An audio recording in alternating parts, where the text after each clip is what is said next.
and to the republic for which stands one nation under God, indivisible, with liberty and justice for all.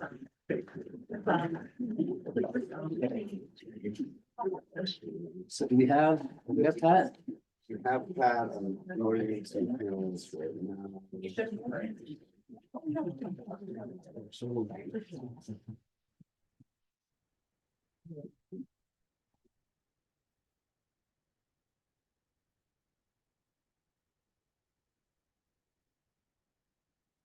Okay, I appreciate everyone coming tonight.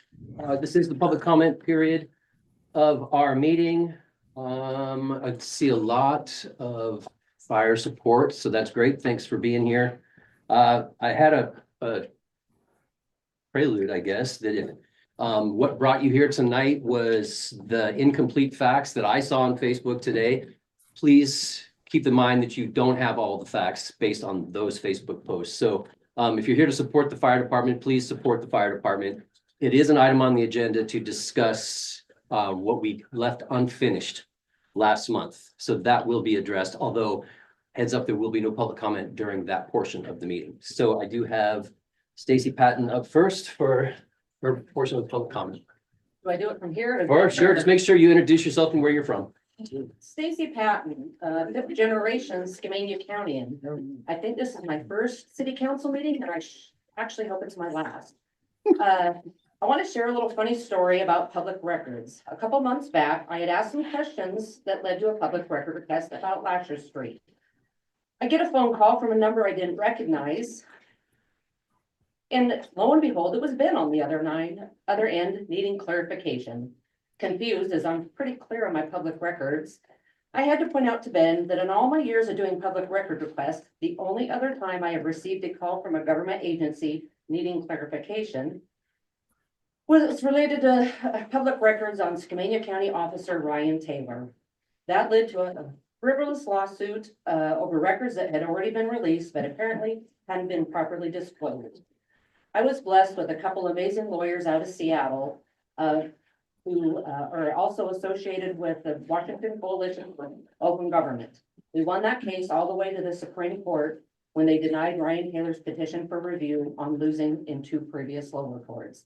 Also some amazing facts about these lawyers is one of those same lawyers represented Pat Rice when Ryan Taylor sued Pat Rice, and he won too. And the other thing is recently Ben had directed some staff to destroy records, and Bill Crittenden, my other lawyer, weighed in and advised against that. So I recently asked Ben about the city position, city attorney position after Ken Woodridge left. I got immediate response that in regard to the position being open, it was a quote competitive one. Follow-up emails have been ignored by all accounts by the records I have found on my own. It appears untrue, yet no one has set the record straight. I think a lot of issues around public records could be reduced by being honest and transparent. In closing, I would like to offer a few suggestions. Don't make claims that can't be supported by public records to back it up. Otherwise, it leads to unnecessary litigation. Remember that decisions you make today can affect your citizens' constituents in the long run, so always serve with their best interest at heart. And finally, a citizen does not need to be a citizen of the county or the city to request public records. Some people make them for financial gain and hold the government accountable. Others do them because they care about their fellow citizens being lied to / misled, and the only way to get that out in the open is via public records. And I'm nobody's pawn.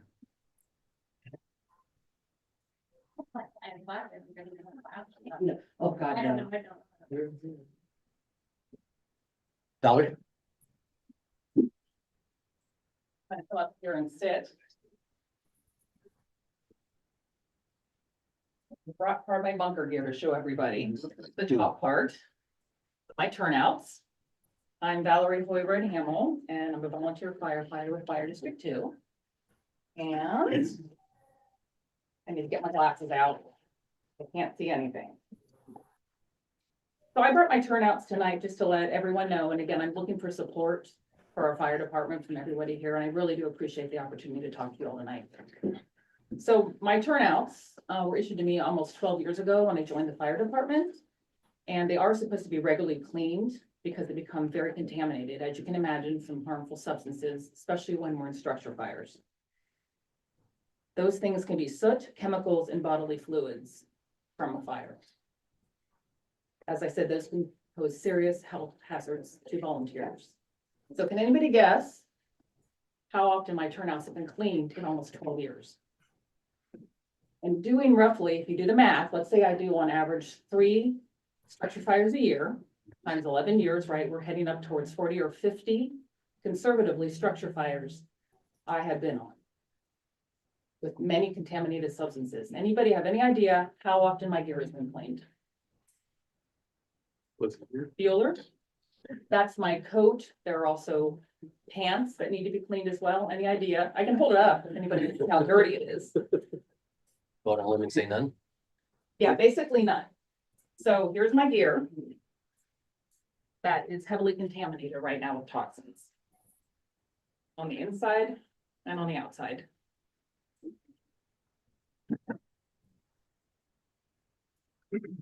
Every structure fire is supposed to be clean.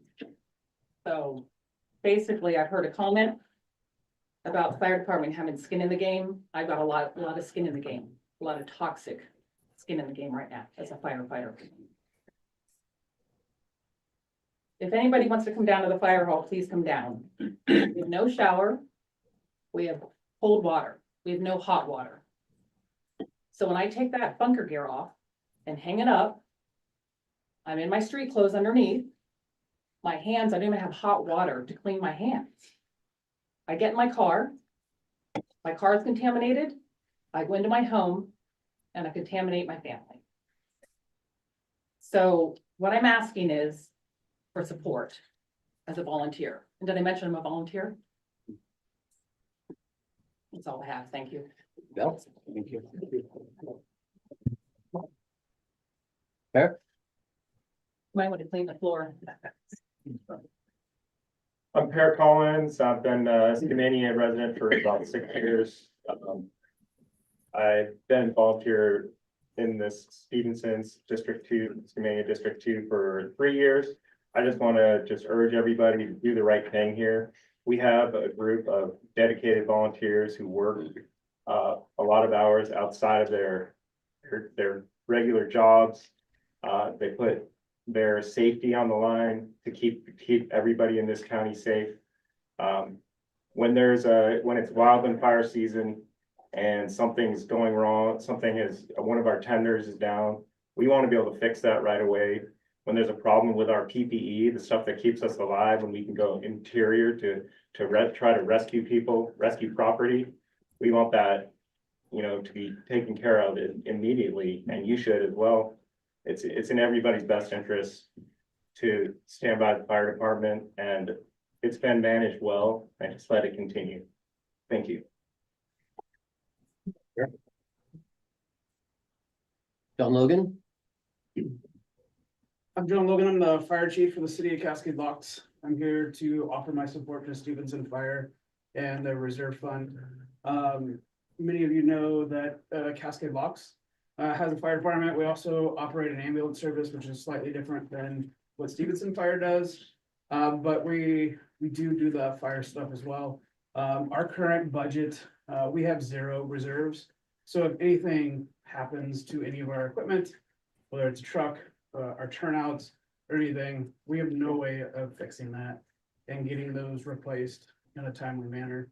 So having a reserve fund is super important for all fire and EMS agencies to have.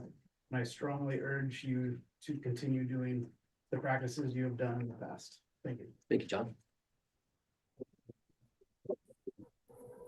All right, we have Mick. Hi, my name's Mick Hendrickson. I remember Mr. Cox from a while back. I gained a couple pounds since you probably last saw me and stuff. But anyways, I'm here to talk about a utility bill issue that I've had for 7 months or so. And quite frustrating that it continues to go on. My mom passed away in September of 22, and now my brother and I, Jim and I, have her properties. I live in Longview, So when I come up here, I like to spend the night and work for a couple days and, go back. And Long Beach is just far enough that, driving back and forth, with the price of gas, it's, not the best thing to do. Last summer, there's questions about 323 Jefferson and 333 Jefferson. I'll get to those in a minute. Part of the reason this is still going on, I've been meaning to write a letter, or come in, but my last, experience here with City Hall was so negative and the staff was so hostile. I mean, Anders, told people in town and accused me of being a racist. If people know me, that's probably the furthest thing from the truth. But anyways, it's unfortunate, and then to go out and talk about it in town, kind of speaks a lot towards, how he handles people. But I meant to write a letter, the end of the year came up, I was hesitant to come into the, city hall, just because, I knew you were going through some staff changes and stuff. Last Thursday, I got a call from Dina, that my payment was late. I've been making my payment per instructions from Anders to pay it on by the 20th of the month every month. So I have, and you have records of it. I have canceled checks. Even though she called me on the 9th to tell me that my payment was late, I thought I had 11 more days to go. I asked for Anders, he was out, and I knew that Lena had quit.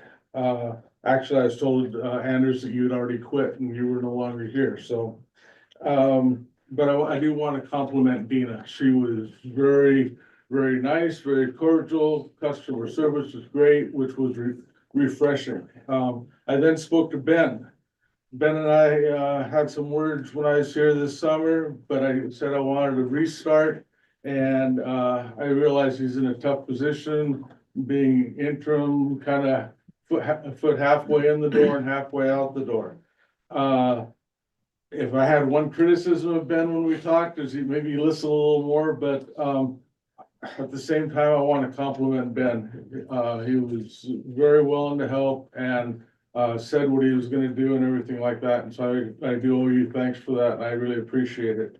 Ben wrote me a letter. The letter spelled out some things regarding and some history. I don't agree with all that's in there because based on some of the stuff Lena told me and stuff, but it's something that I think we could work out. One thing about myself, as I was telling Ben, I'm just about dangerous enough to know what I'm talking about, is that I spent quite a few years in the port industry. And so I do have a public administration background. And as Mr. Cox is probably the only one here that remembers, my dad was the port manager here, and just about everything you see down on the waterfront, my dad was responsible for. After talking to Ben and getting his letter, I talked to the city of Longview, city of Kelso, city of Kalama. I talked to two former city managers of Longview, one of them being the finance manager for 27 years or something like that. I also sit on a board, and so I had access to the state auditor. I called the state auditor's office. I didn't call the state auditor who I've dealt with. I just called the main number up in Olympia, and they referred me to a person down here in Southwest Washington.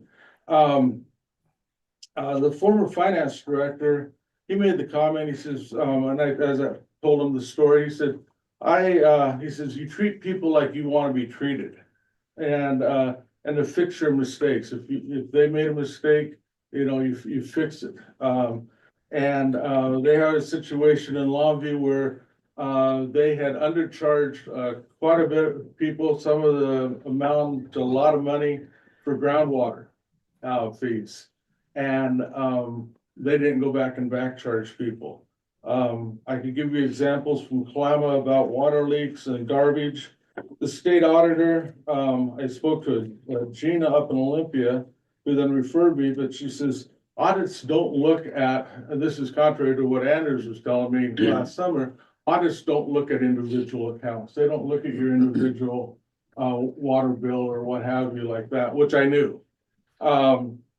It's not an audit item. Audits are to make sure that the government entity, whether it's a port, water district, PUD, what have you, has the money and they're spending it accordingly, appropriately.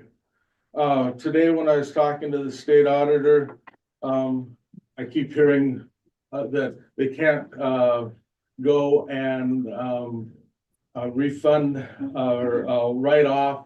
The city can't write off a charge. That's not true because it was a gift. Anders kept saying it's a gift, and Ben also used that word the other day, and Lena did as well, that it's a gift. Well, to get a gift, you must receive something in return. So if your water is already locked off, you're not getting any water, it's not a gift. If you pass an ordinance that says, hey, if you have water service to your property that you have to make payment to, you have to make the monthly payment on that, and you were never notified and never billed ahead of time for it, that's not a gift, because you didn't get anything.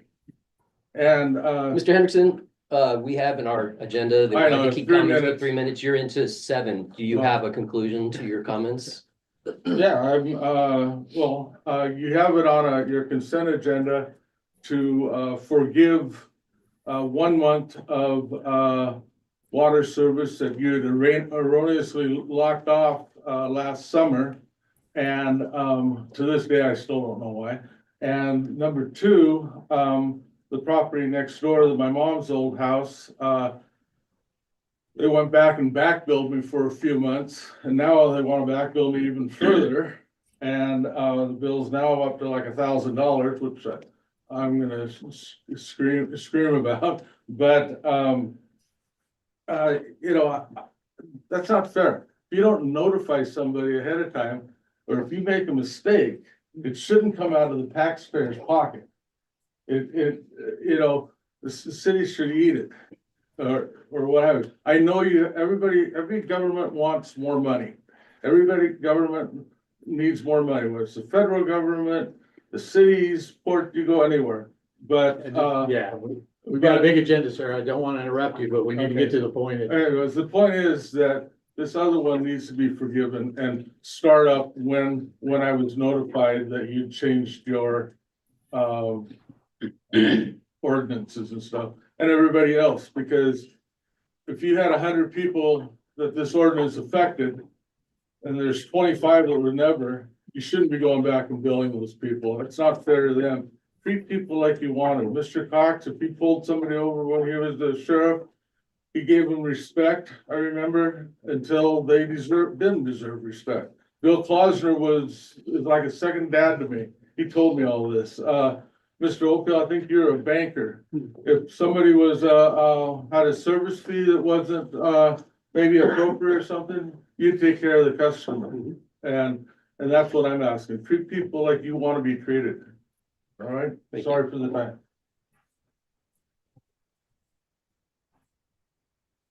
We have Honey Santillan. Hi, my name is Honey again. I'm a 4th generation Skamania County member. Today I'm here on behalf of Skamania Kids and Youth, a nonprofit that is up and coming. We are wanting to open a teen center dedicated to the well-being of teens and youth here in Skamania County. Showing your support in this. Sorry, guys. You're doing great.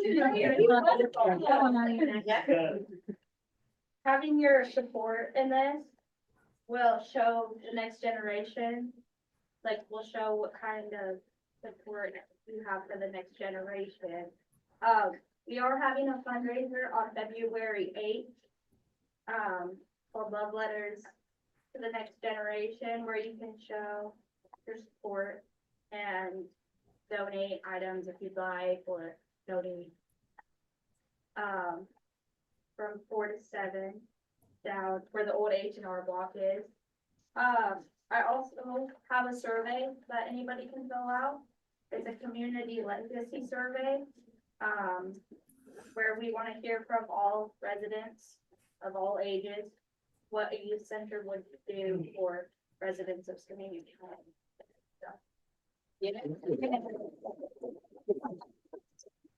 The students are great. Thank you. Green high expertise, as you well know, especially in our county, so. Yeah. That's all I had on my list. Is there anybody else that would like to make public comment? Do everyone here? Okay, May I make a public comment? I think we've got, sure, we're gonna go online first or go for it. 3 minutes? Sure. Okay, so I'd like to introduce myself. My name is Judith Morrison, and I've owned the local insurance agency here in our community for it will be 29 years in a month. And I wanted to address the increased wildfire risk in our area. And as many of you know, house insurance is getting adversely affected by this right now. And I just wanted to go over the why factor of that. The reason we're experiencing this is due to the frequency and severity of wildfire losses at large. The insurance companies take your money, put it into a risk pool, and it grows, and they pay claims out. And as we all know, the wildfire problem is only increasing. Houses are burning down. They're taking the money out of the risk pool. So the reserves and the claims have gotten more expensive. And then when you have mass loss, like we're experiencing in California, we also run into supply shortages. So there's an increase of cost of reconstruction that will occur from that. So I just want to let you know, I'm a resource for you. I don't want to take a bunch of time. I have a lot of data available regarding vegetation, fuel sources, possible ignition sources, typography and weather that's adversely affecting our area. And I also want to publicly support our fire departments and any of the needs of our fire department, equipment, tools, man and woman power, money from public funds to support their education and their training. So if there's anything the private sector can do to help the fire department, please reach out to me at my office. Thank you for your time.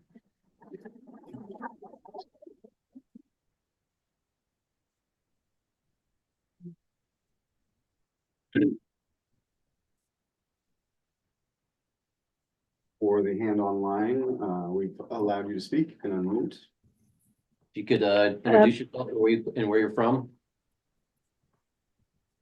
Are you talking to me? Yes. Oh, thank you. Mary Rapar Stevenson. Sorry. I got caught up in all the conversation. Thank you very much. Happy New Year to all of you. I hope that this year finds you all healthy and continuing robustly in the effort to keep our city safe and secure.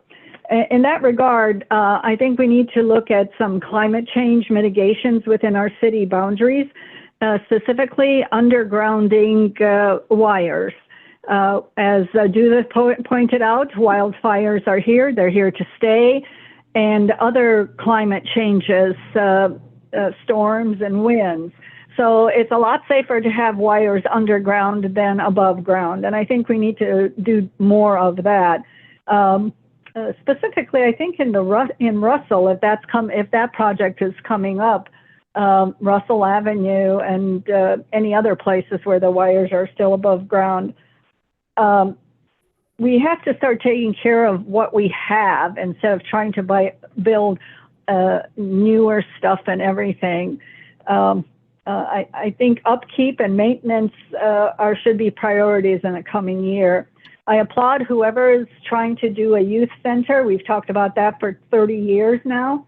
And it's nice that there's a group forming. I hope you all take a look at the old Grange building, which is located centrally. It is a historical building, even though the county doesn't think so. And there's parking, and it can be rehabbed, and there's money for restoring old buildings.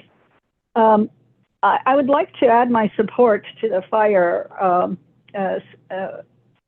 folks and also for a new fire station. We desperately need that. We went through the process. The land that was bought is not appropriate or adequate.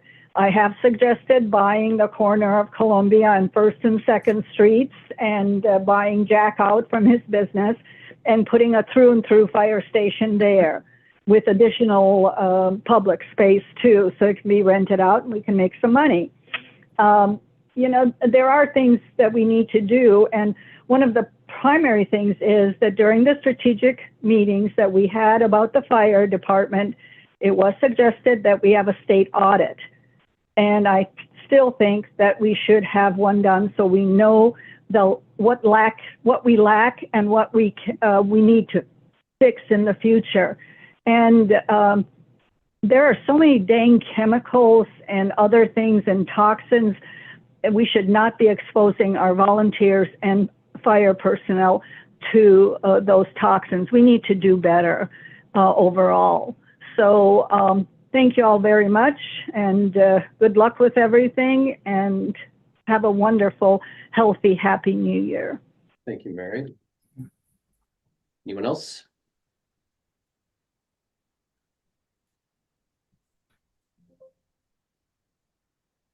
All right, there is a proposed change to the agenda. We would like to have the fire chief, Ray Broughton, provide his staff report, but he has requested that he get that opportunity a little sooner than the order than at the end. So I don't know that we went so far as to decide when, but if you guys are keen, we will move Chief Broughton up a little sooner in the order. That's a good idea. Yeah, that's a good idea. And removing 9A from tonight's agenda. No, oh, right. And 9A, we're going to bring that back next month. Okay.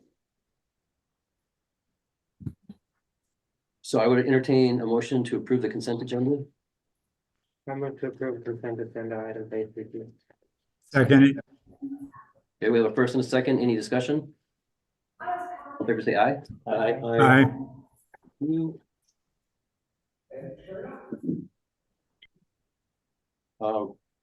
Ray, do you want to go after the sheriff's report? Sure. I see there, okay. Yeah, we'll let the sheriff. But first up, we do have Superintendent Colbert here for a report. You don't want to do the sheriff's report first? Just going by the agenda. I'm happy to be whenever, if it's easier to have me wait.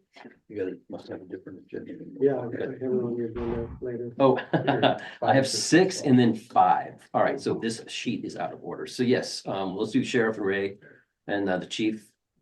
And then we'll come back to you. Mr. Tracy. Go ahead. Yeah.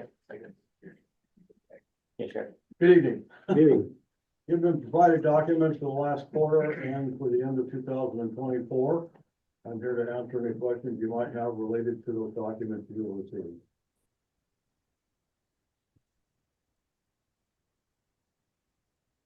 Thank you for your service. Yeah, appreciate putting all the information together for us each month. Do look at it.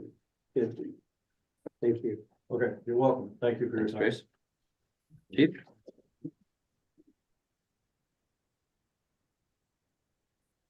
Sorry, I didn't hear you say me. Yes, sorry. Okay. Come on up and have a seat. My first meeting, so I have some notes. I'll stick around for going over the reserve fund too. I have some data on that too. But first I want to say thank everybody that talked to me today. It's been a long day. A lot of the council members I've had, whether you emailed or talked to me, thank you for talking to me. I'm an in-person telephone call type of person. I think that communication is key to our position. It's kind of how I operate. You can say it's the old school way, but it's how I want to communicate in the future. I come down here a couple times a week to talk to you all. And I hope that our relationship will build with, kind of just these continued meetings. I am finding that, running between two departments is a lot more work than I anticipated, but These are my notes for the first month. First, I want to start by, some of them are here, but let you know who my officer staff is. I took a lot of consideration in that. If you don't know our department personally, we have a lot of people that deserve to be officers. We have people that are airline pilots. We have people that are professional firefighter EMTs. We have amazing technological minds that some of you probably aren't aware of. Our egos aren't big enough. We want to beat our chest all the time, but they serve our community, and it makes us a really strong, diverse department. But with all that, a lot of my staff or my command staff, Val Hoy is one of my assistant chiefs, and so is Joel Battistoni. If you don't know Joel, military background, really intelligent dude, great firefighter. My captains are Tyson Marquis, if you don't know, firefighter, EMT, worked on the EMS service here, and Gordy, we all know Gordy. And then my lieutenant currently is Cody Rosander. Cody has a long time at the DNR, so I'm fortunate to have these officers serve with me. They fill a lot of gaps. Maybe I felt I had a weakness and will help us protect our community. This has been a busy last 45 days or so. So we've been on 3 structure fires, really tough ones. One was a fatality. It's great to work with our mutual aid partners and help get through those situations. It's one of the amazing things with the teamwork in the gorge. We also have a lot of cadets right now. We're at 5. That's our high school students. And one is attending, Ethan Howard is attending the Cadet Gorge Fire School. He started last week, so it's pretty much like a Fire One cert for youth to be equipped, and he wants to work for the DNR. On top of that, one thing I've talked with the mayor and Ben, we're gonna work on getting the hydrants the correct NFPA color. That's gonna help with our WSRB audit. If you don't know where, not to get you all, there's a fire science between the color coordination in your hydrants, and it will help our insurance rates here. If you want more specifics, call me, Carolyn, Ben, and the mayor understand that. We want to get them proper color. So when there's mutual aid here or an insurance company drives by, they understand the flow rate of the higher fire hydrant in the neighborhood. It will help the insurance rates here. So Ethan's also going to do an apprenticeship through the fire department. That's through the Evergreen School District. And part of his project this spring is going to be repainting the fire hydrants. That's going to help us all out. And he's excited to do it. We do have one thing with our training. We're fortunate to take part of a corporate or a hazmat training with BNSF this February. Other fire districts will participate, but it'll be down here. We're going to host it. Fire District 2 is going to host it on a Saturday down at the fairgrounds. If other departments want to take place, but they're going to come down to do a 4-hour hazmat training in February. And then we're also going to get into one of our new things we're going to really ramp up is the professional instruction. We're going to go to fire school in Wenatchee this May. This is where we get a lot of class time and specific hands-on instruction with fire mitigation, whether it's structure, wildfire. There's going to be a lot of things for me as a chief to go through classes to help with like the WSRB audit, command. Also, all of my command staff, Alder saw the bill. I took 30 hours of continuing education on command from a Sacramento fire chief, and we provided it for all of the officers and some other firefighters as well. I think it'll help prepare us for not if, when it happens. That's my update.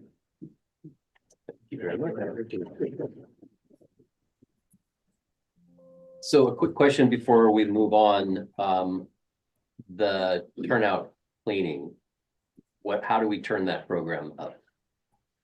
So unfortunately, this is one of those things that I don't know there's the infrastructure. Even if you looked at every city building, if we had a place to put it, because the equipment is about 30 grand for a commercial washer and dryer.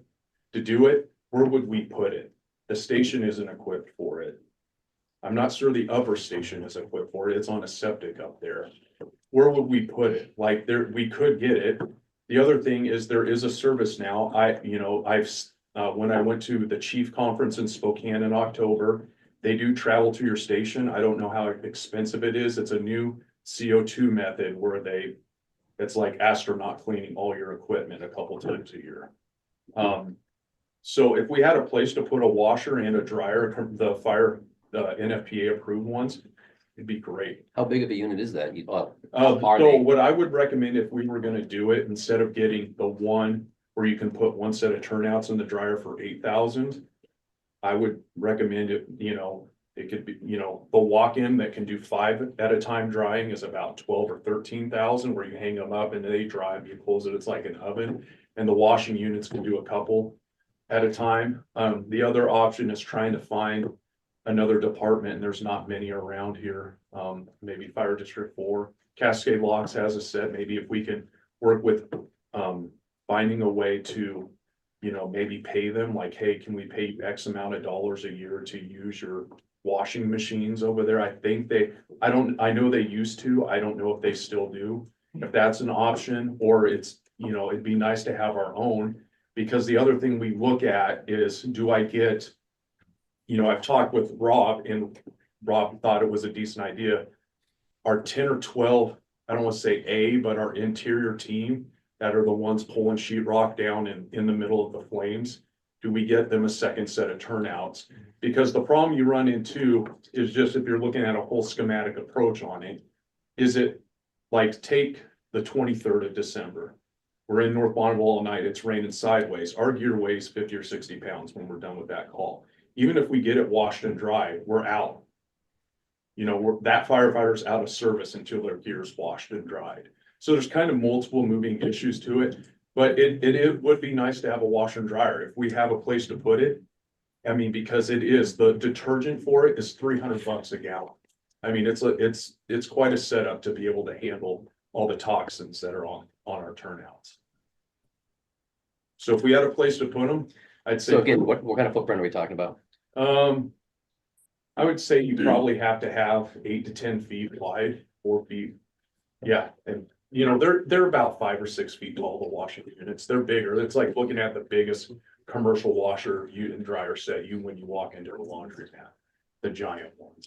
Okay, we made, after the strategic plan, for the both departments, it was decided as a group that safety would become a higher priority than it ever has been. Yeah. And after a very compelling presentation, we need to be prepared to show that we are taking this call to safety seriously. I think if we can find a place for them, we'll make it work. I don't care where it is. We'll find a way to wash them if we can find a place to, put them. Okay. All right, thank you. Thank you. Thank you. Great. Yep. Would you check into what might be available at Stevenson Elementary School? Yeah, That that's a might good be- idea. That might be an option for some space that may be available for us to maybe lease out. Yeah, it's a great idea, Dave. Right. Yeah, thank you. Perfect, thanks, Ray. You don't go. They told me I consider. Yeah. So what a great segue. From the Stevenson Carson School District, we have the superintendent is here to give us a presentation. So you want to stand, or if you want to do it from there, or bring a chair, whatever. Oh, makes no, you I comfortable. can, I'm good, thanks.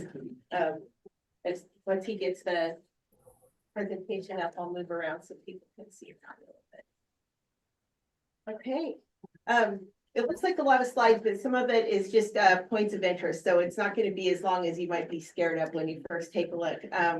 But just taking a look at this first, can you see around me, or where's a good spot? No, you're good. Maybe over here. I think this might work. Okay.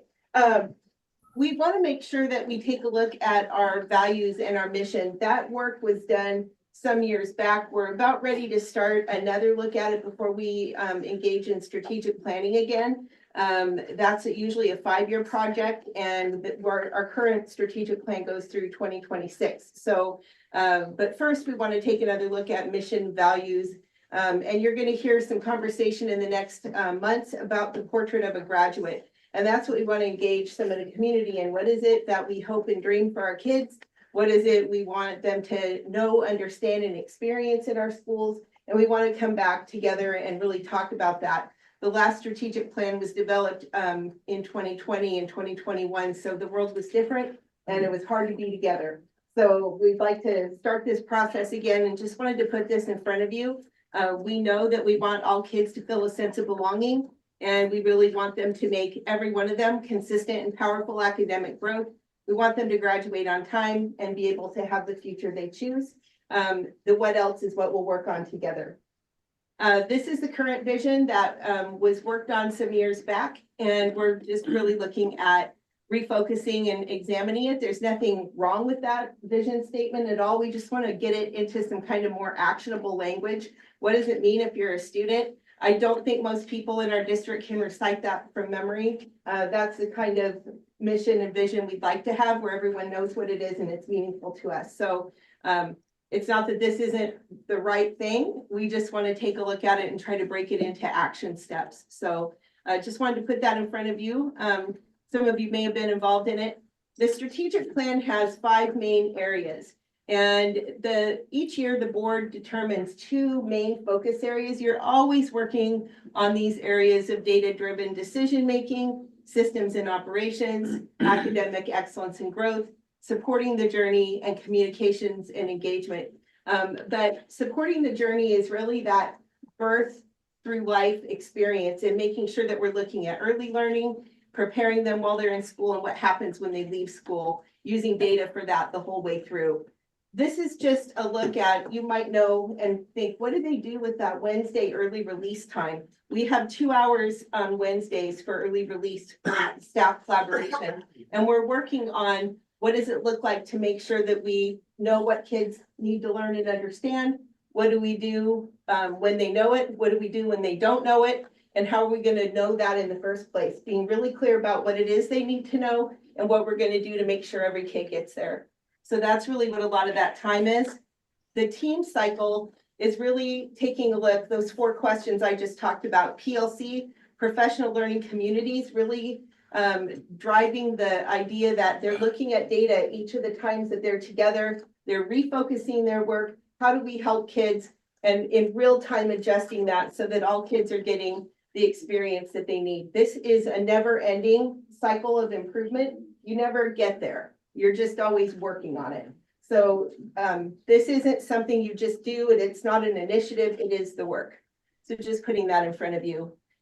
I won't go through the whole schematic, but you see student outcomes is right in the middle, and it's shared values and vision for student learning. But when we talk about those outcomes, we're also talking about a whole child, a whole student, a whole person. It's not just what they learn in math class, and it's how they're supported and nurtured to do that. So just this cycle that we're working on, this is what that time together is all focused on. Trying to get us going. You could see that past rowing in the same direction. It makes a big difference if we all know what we're trying to accomplish. It's hard to move a system in the same direction sometimes. Everybody's doing the best work they know, but trying to make sure we're focused. So data is, that can sound a lot like numbers all the time. Data is sometimes what we might call, there's quantitative and qualitative data, and that qualitative data, they call it soft data, but it's the stuff that we know that we have, parent and family opinions about what's going on. That's data too. How kids are experiencing their school matters. And we're always taking a look at how they come in. How do they come into us? And this is WaKids data, Washington State Assessment of Early Learning and Kindergarten Readiness. And this is the data that I wanted to make sure you see. All of our kids in kindergarten and TK, transition to kindergarten, are checked, and it's like a whole child assessment over time. It's not like they sit down and take a test. It's observational. And we're looking at their cognitive and their physical and all sorts of other readiness categories. And one of the things that's interesting about our community, look at the physical. That's the number of kids that are ready for kindergarten on all 6 levels. So there aren't that many, and that's a bit of a struggle, but our kids are physically coming in with nutrition and they're growing. It's an area that is an unusual high level of strength, but our community is bringing kids to us ready with that. They have some challenges in other ways, but this is something that lets us know where to dial in for each kid. There we go. So the thing about this graph, it's not to dive into it too deeply. This is that WA Kids data. The challenge we have is when you look at kindergarten and up, that's the level they're coming in on those 6 indicators, and that's in the kind of violet color. The challenge is we have a lot of kids that are coming in at 2 and 3-year-old level when they come in to us at 5 years old. And that's the struggle we're having. So those kids that are on the left side of the graph, on the left of the blue, and without getting too deep into that, that lets us know where we can work as a community so that kids are coming in with more readiness. When we talk about that supporting the journey, what can we do with our early learning partners? What can we do with families so that they're coming in more ready? And then what do we do when we get them? We take kids where they are, and it is what it is, but as a community, we can work on that. This is an exciting piece of news. Our graduation rate is going up. That's what we want to see. Yeah, that's not a bad one to talk about. I will say, I don't think 85.3 is high enough. I'm not satisfied with that, and I don't think anyone should be, but that's the right direction, isn't it? We're moving. So those are higher rates than we've seen in a long time. 2020, we always say it doesn't count because they stopped allowing Fs. So I don't like to give Fs in the first place, but nobody failed in 2020. And so the grad rates were a little higher. It was a tough time and it was weird. So we kind of take that data and just look at it for what it is. You can take a look and see that we're growing in the right direction, sometimes slower than we like. And the next slide will give you a little bit. We're looking at English language arts, math, and science. Our science rates are going higher than anything right now. That jump keeps happening. Math is going up. Most school districts struggle to bring those two up. ELA moves up, English language arts. We're going a little slow in that direction, so we need to step on the gas with ELA. This is the idea that small steps every day get us somewhere over time. And that's something we try to keep in front of our staff and the kids. We are where we are, and we just keep trying to do better. So that's that kind of continuous cycle of improvement that we're in the middle of. Student support and well-being, just sharing with some of you what resources we do have. We want to make sure that our spaces are safe, that there's belonging and inclusion, that children and all learners to be successful, they have to have their basic needs met, and they must feel that they belong for anything else to work. We have a big push on eliminating hate speech in our schools. This is another one of those things that is never perfect, but we hear language. And what do we do about it? We've actually done some staff trainings where we've modeled what those experiences might look like, how to respond in the classroom, how to respond on the bus, what to do if we hear it in the lunchroom. And it's harder than you might think because people aren't sure if it makes it worse to say something. But we're really pushing hard on this. It's really tough for kids when they hear those sort of words and the adults don't do anything, and adults sometimes don't do something because they're afraid to make it worse for the kids. So we're working on how to handle that, and it's no small thing. MTSS, multiple tiered systems of support, is really an idea that all kids get certain things, learning and understanding and education, and then we get into smaller groups if they need something differentiated, and then that tier 3 is individualized support, and that is academic, behavioral, social, emotional, all of those things, and we keep refining what kind of supports we can provide. Just some student support personnel. We do have foster care and McKinney-Vento houselessness liaisons. I support that with some of my work. I'm also a licensed clinical social worker, so I take that role when it gets to be kind of a dicey situation, but we also have 2 of our staff working in that role.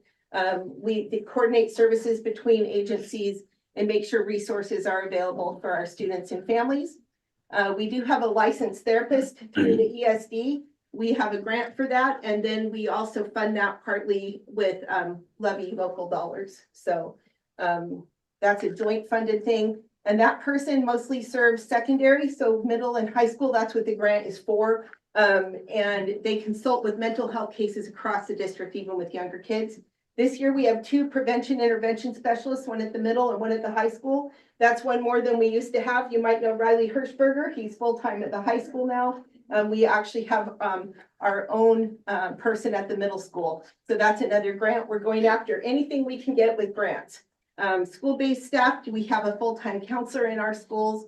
At each of those, we have a behavior support teacher at the elementary and a para at the middle school, counselor as well. And then this year, through the Gates grant, we worked really hard to be part of it. We have an almost full-time post-high school planning person who works, Lily Painter, who is an advisor that works with our students about their plans post-high school.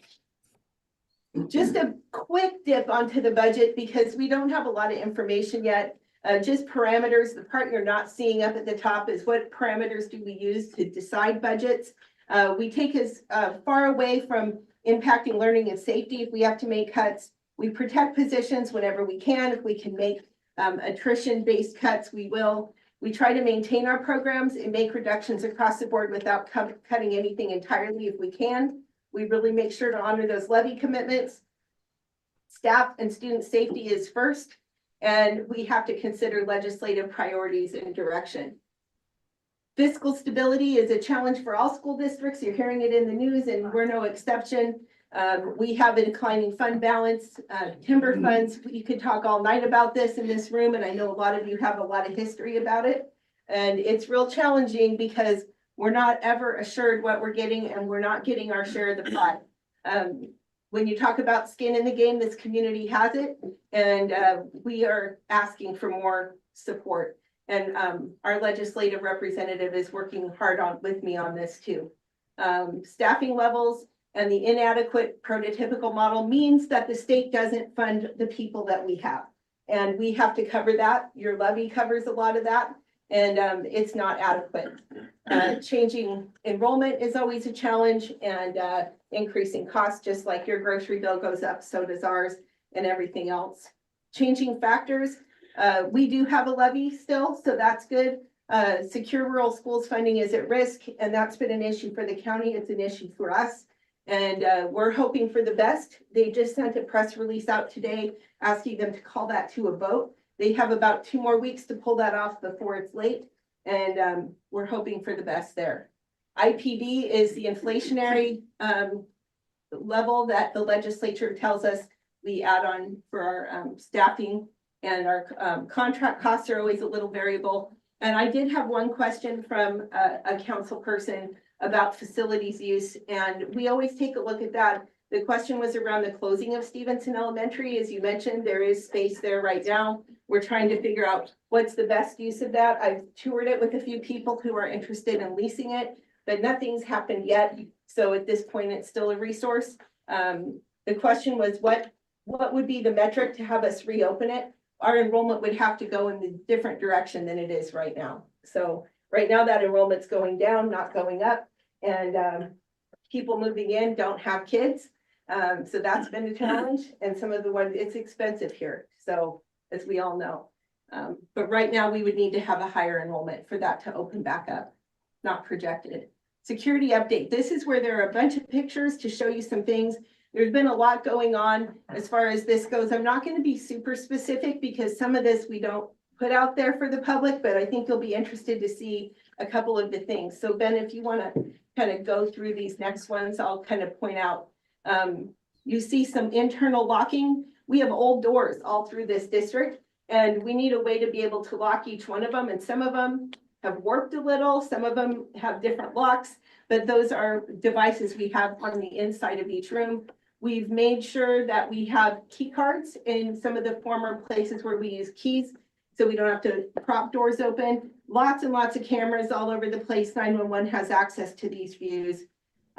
We have some defend egg glass in places that will resist attack.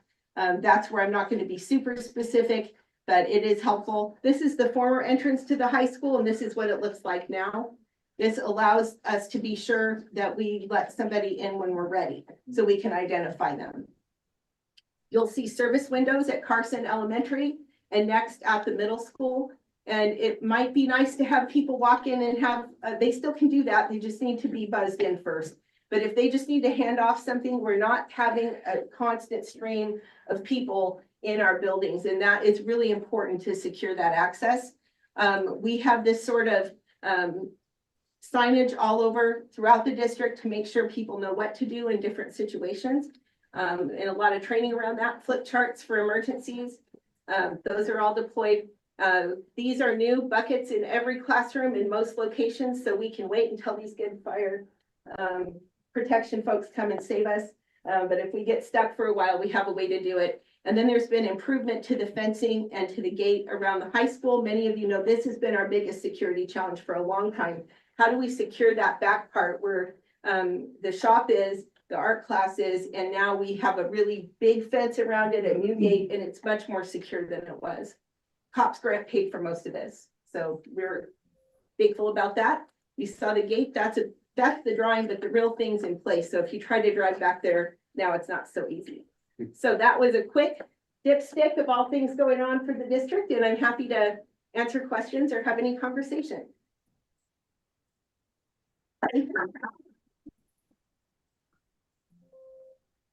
Ms. Covert. The question was, is that open lunch for the high school, 11th and 12th graders, if they have earned it or not, or if they haven't done something to not earn it, we'll put it that way. So yes, if we don't have any challenges with them, and then there's parent permission, but yes, it is open for the upperclassmen. Pat? Yeah. Hey, Superintendent, I had sent you some questions I had, and one you addressed about Stevenson Elementary and the metrics that would be used. I've heard the other two, you probably remember, but I had heard anecdotal stuff throughout the community over time that we've had high school age students in the past and currently commit suicide. And so the reason I had sent you that question is I'm curious how prevalent that problem is. The data I found online with Skamania County is that we did have a high suicide rate. And I'm just curious, our young population that goes through your school system, how big a problem is this, if it is, and just if you could comment on that, because you'd know. Yeah, I know you had a couple of other points and I can make those. We did lose a middle school student to suicide during my tenure here, and that was a huge tragedy. I checked with my administrative staff today because I hadn't heard about a high school student. And what I heard is there was somebody before I was here, but it's been maybe 8 or 9 years. Okay. And so some of you may know that situation. We haven't had that happen, but we have had students' parents die from suicide. And that's obviously a huge traumatic experience for them. Not to say we don't deal with a significant amount of suicidal ideation. We do. We deal with crisis situations related to that quite a bit. And one thing our district did a year and a half back, we worked on creating a suicide prevention, intervention, and postvention guide, along with a lot of protocols and responses. And we use that all the time in services with kids. But yes, we have a lot of challenge with mental health. And I think that the issue is not so many suicides at the high school level here. Our county rate is high across the board because they're looking at death certificate reasons for people passing away. But I know of at least, a few folks who have died by suicide as parents since my tenure started on 4.5 years ago. So it is still a really significant issue. And I think your other question was around drug and alcohol. Yes, and I'm sure you have programs in place and you work with like DARE officers and stuff like that. So if you I was just curious briefly what your perspective was, how serious of a problem do we have in your mind? Just to get your perspective, because you'd be in the know on this. Yeah, I think we have, obviously, we have healthy use service or healthy use survey data, which is done every other year. So we're not just going off our gut feeling. We have a pretty good idea of what we're dealing with. Definitely, we're dealing with a lot of cannabis use and alcohol abuse and misuse for sure. I think DARE is not a program that's funded really anymore, but if it is, I'm not sure where it's funded, but here we've done some teen target one, and that's been good. So there are some prevention efforts. Those 2 intervention specialists that you see, they're the staff members who deal frontline with that. So we give referrals to them if a student has a discipline issue, or we find out something's going on, a counselor does, or a staff member, we refer them and they do an intake, and then we can partner with either private insurance or local resources. So do I think we have a significant issue? Yes. Do I worry about impaired driving? A lot. I think we have a lot of those challenges. So we are continuing to talk about it and do education around it. Hey, thank you very much. You bet. Anyone else? Thank you, Superintendent. Appreciate your time. Anytime. Ready? You're up next. Right. Next up, we have our county prosecutor, Adam Kick, is here to present the requested information from last week. So I actually I kind of know what was requested because I got an email from Council Member Rice, and I sent a long email response to him and to the rest of the city council people. So I'm not exactly sure what the city wants to know about the kind of the probation contract. I had a pretty good conversation with Ben and Anders many months ago, where we talked about what percentage of the county probation office's cases come from Stevenson Municipal Court. And we talked about that, the probation office is kind of take snapshots of this, occasionally they don't like keep these stats every month, but every time they look at it, it's about 20 to 22% of their caseload. When I came and talked to the council back in April, I wanted to sort of make the council aware of in general, the numerous ways that the council's partnership and contracting with the county to basically handle all of the city's criminal justice related obligations, how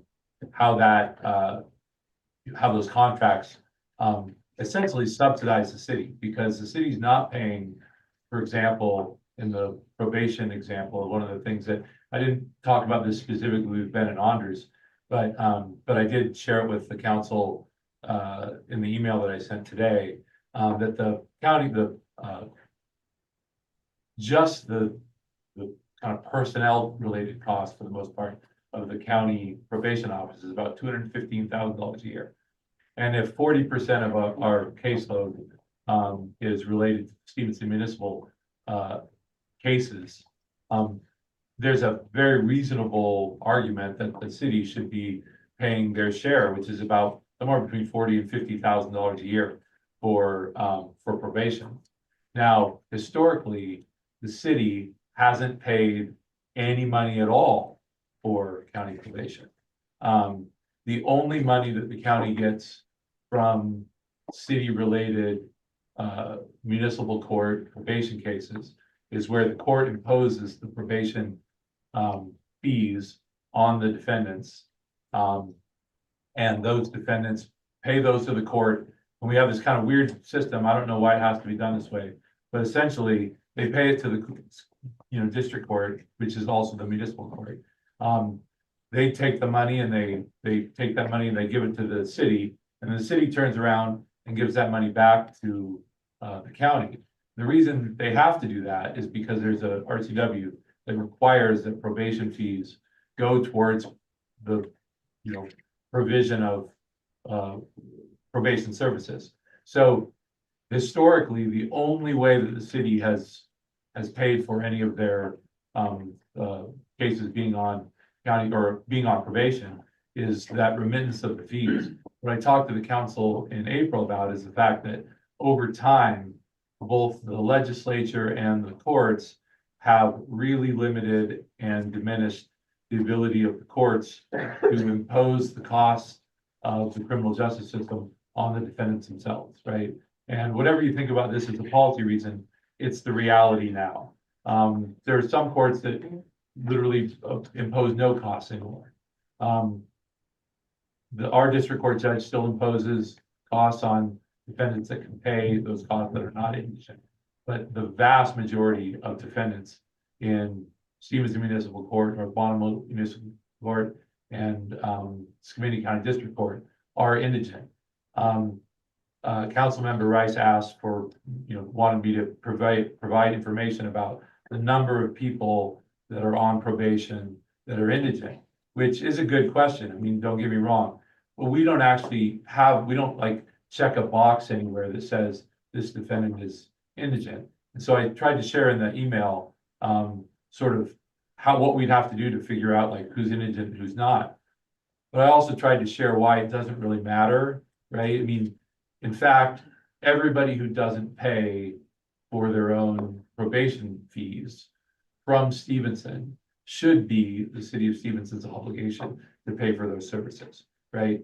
So some people are indigent and don't pay their probation fees, and they say to the judge, I don't have any money, right? I can't pay this. And the judge will either write it off, or in some cases, they'll say, well, can you do community service? Maybe we can convert this. And people will do community service in lieu of their probation obligations.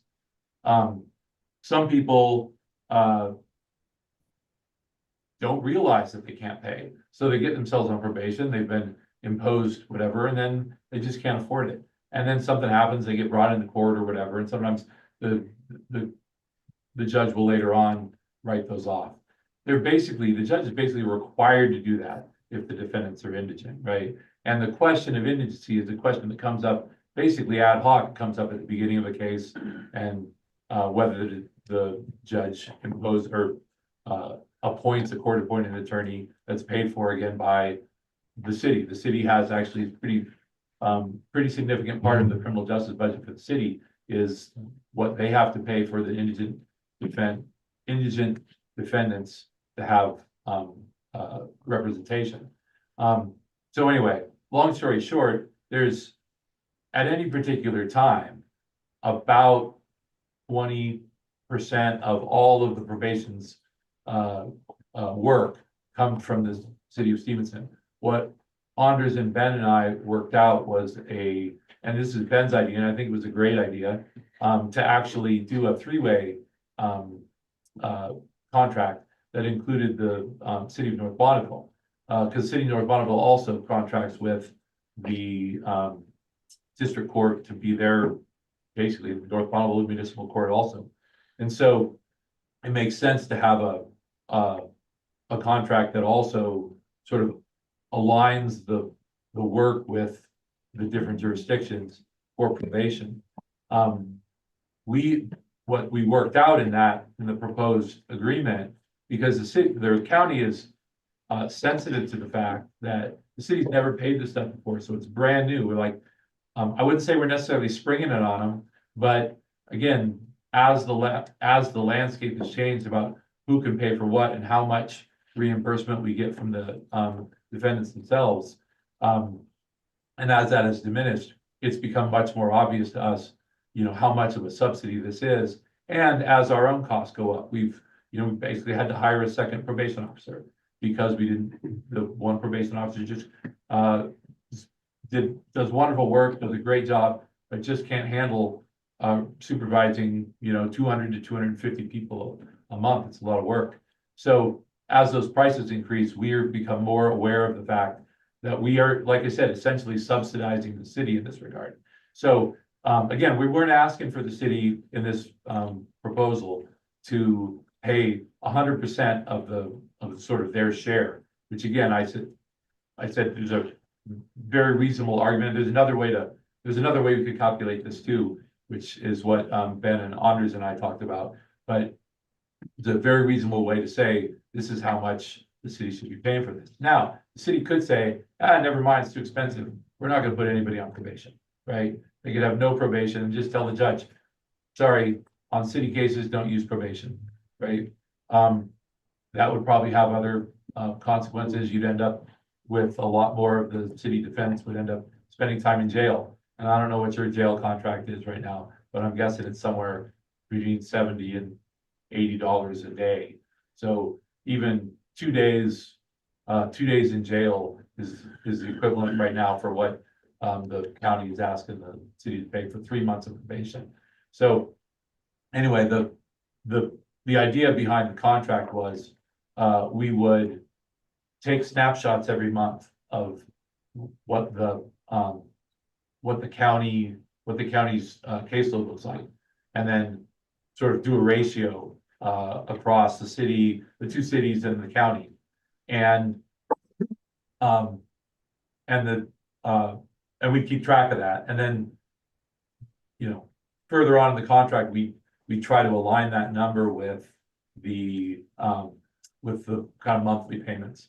But rather than trying to do that right now, so take those numbers for January and then send you guys a bill and have you pay the bill back. We just do a flat fee for the first year, which we ask for about $1,000 a month, which is about, well, it's $12,000 a year over and above the remittances, right? And the remittances, again, in the email, I said, you know, 3 years ago, the remittances were about $4,000.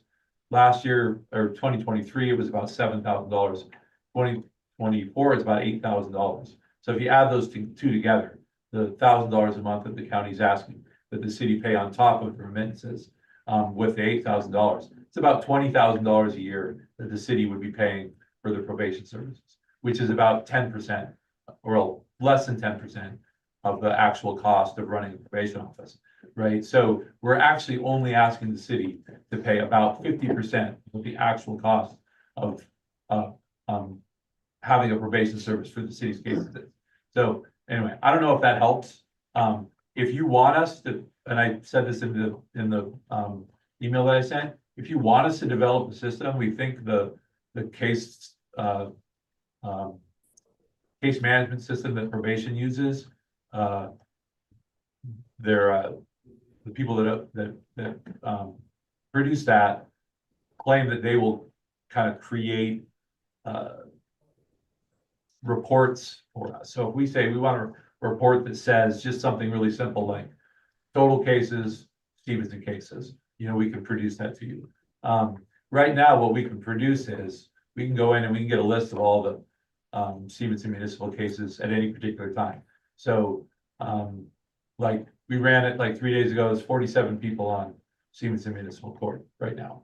And there's about 240, 250, 200, you know, somewhere around there, people on probation generally. So we could produce that report for you. Again, it would take some work. And one of the reasons that we did it the way that we did was to avoid a lot of extra work. I have asked, as a result of the city sort of asking for this additional kind of explanation, you know, I've actually done some more thinking about kind of what's more efficient. One of the pieces of information that I got was I looked for the remittances. And so turns out these remittances look like they're actually a decent amount of work because the county sends these documents that are, I don't know, for me, impenetrable. I have no idea what they're saying. But I had the district court administrator try to explain it to me. And I think if you understand them, you can go through and you can find all the remittances, all the people that pay the district court. We send the money to the city, right? And then I'm guessing it's Anders has to go through and figure out which one of those, I don't even know what to call them, like entries on this document is for supervised probation fees or pretrial probation fees, and send that money back to the county. And we get a list, and there's a piece of paper written everybody, you know, the person on probation, how much they paid. That strikes me as being an enormous amount of work. When we know, right, that very consistently the city is about 20% of our caseload, it would be, I think would save everybody an enormous amount of work if we just came up with a flat fee that the city paid. And then when you get those remittances, just keep them, right?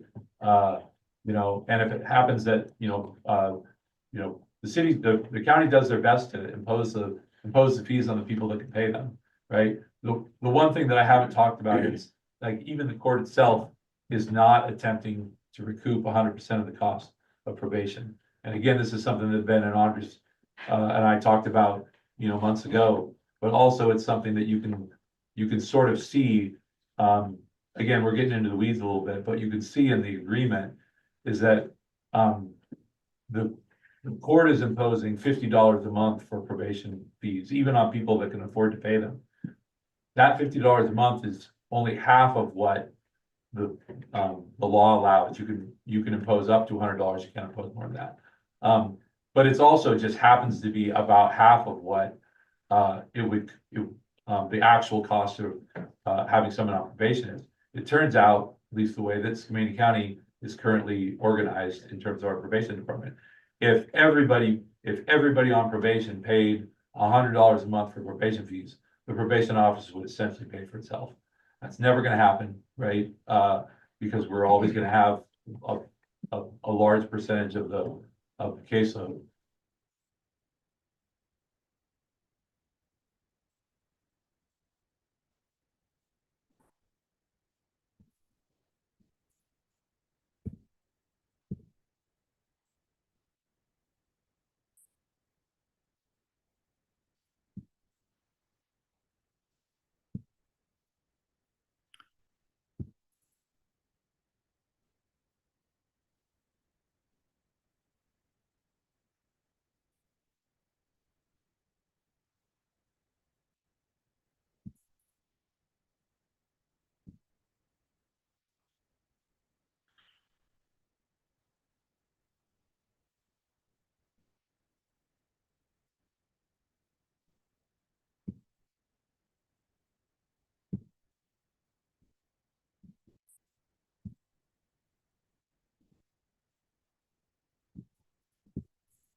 Hello.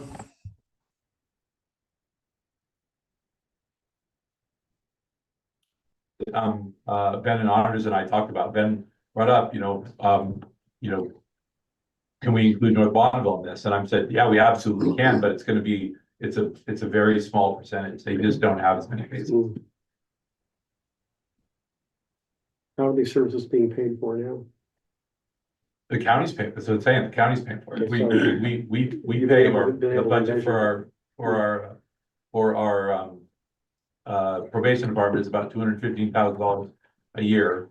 For this year, I don't know what it was last year, but, So you've been able to measure the fiscal impact that the indigent population has had on that? well, I mean, like I said, you do the same calculation we just talked about, right? I mean, we know how many people are paying and we know how many people are on probation.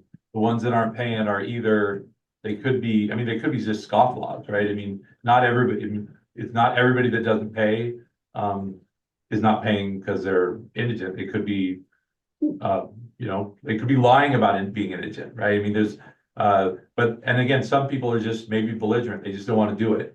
And they'd rather take whatever penalty the court gives them for not complying with court orders and things like that. I don't know what to tell you on that, but yeah, it's a significant impact. But it's, like I said, it's not unusual. We're not atypical. This happens all over the state of Washington. And like I said, it's a policy decision that the legislature and the courts have made in terms of moving away from imposing the costs of the criminal justice system on the defendants themselves and moving it back onto the jurisdictions. Good for it. So Adam, when a person is on probation, what does that mean? What entails being on probation?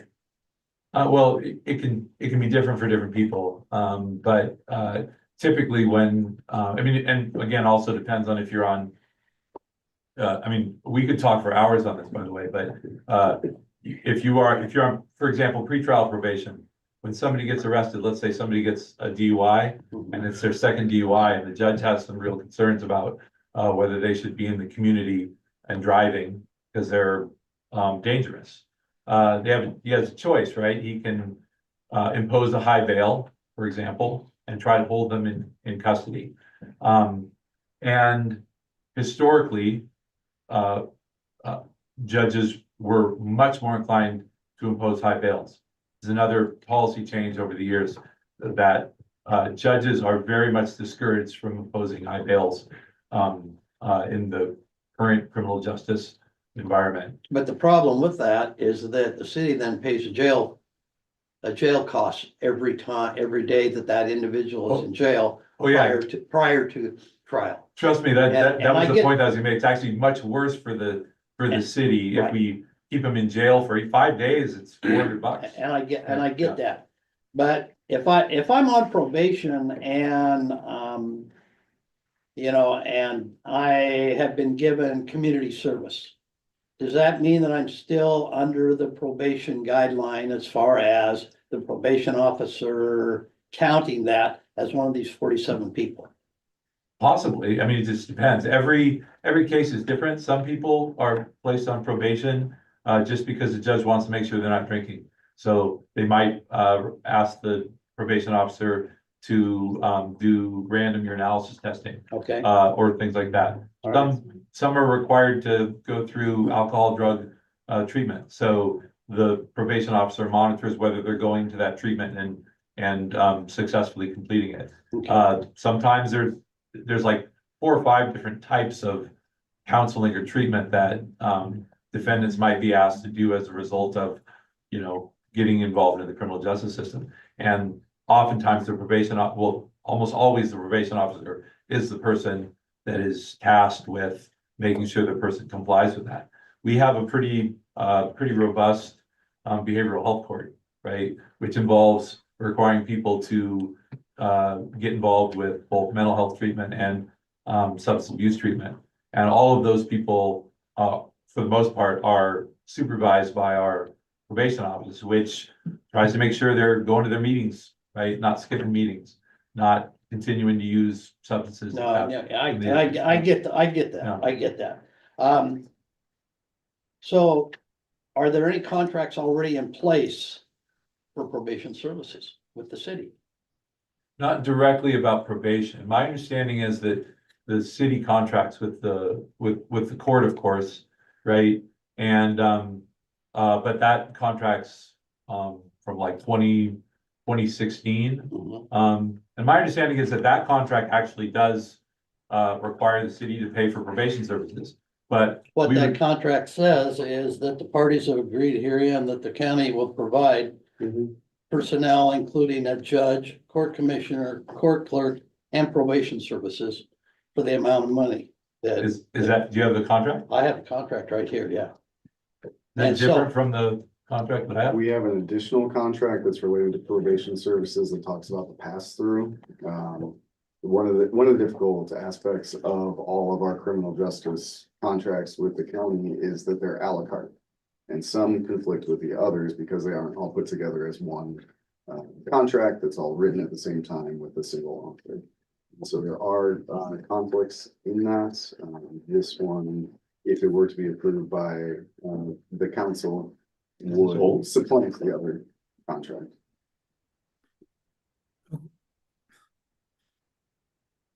Can I ask a question related to what Dave just said? Go ahead. Okay, so yeah, that's the part that's confusing to me is the fact is, That's not what this one says, so. Hang on. We're looking at a different contract, so Date, hold your question. executed on the one you're looking at? Pardon? What's the executed date on the one you're looking at? Uh,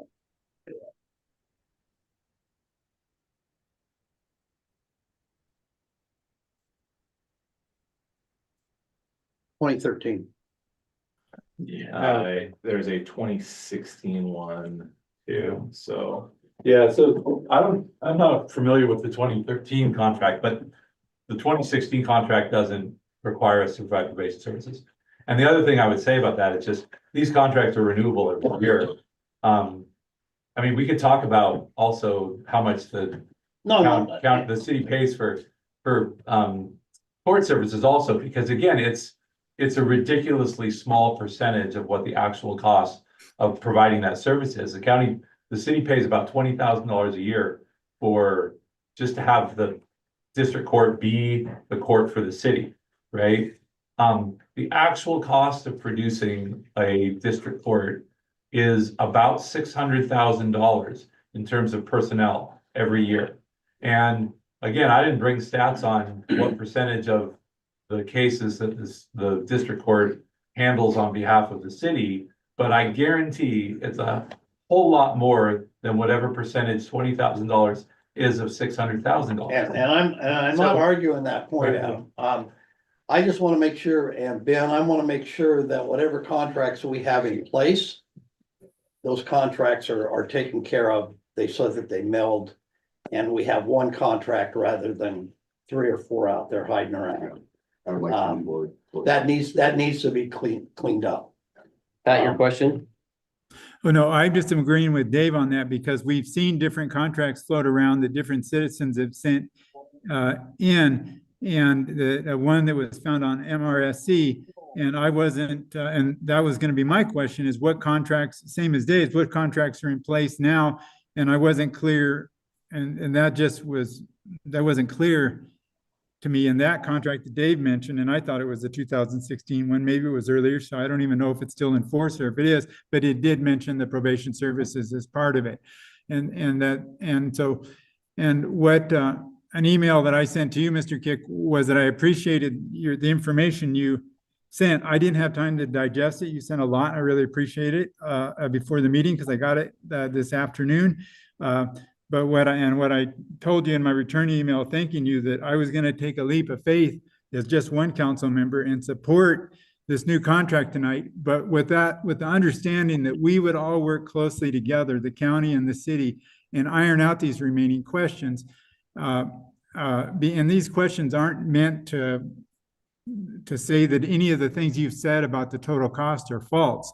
There are attempts, or my attempt anyway, to understand the budget as best I can and how the money flows. And sometimes those questions can sound like they're not believing you or attacking, and that's not the spirit at all. Yeah, for what it's worth, I don't take them that way at all.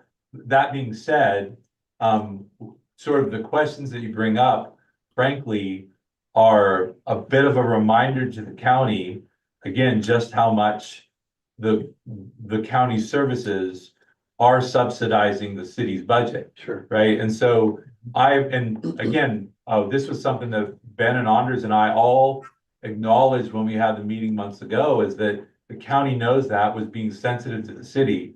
And again, I appreciate it. I don't mind answering any good faith questions on, about this stuff, but the city should realize, that, the digging, frankly, isn't going to result in cost savings for the city. Yeah. It's just gonna result in the county being more aware of the extent to which we're paying a whole bunch of money to do things that the city has an obligation to do, or, like I said, we don't have any obligation to do for them, that is.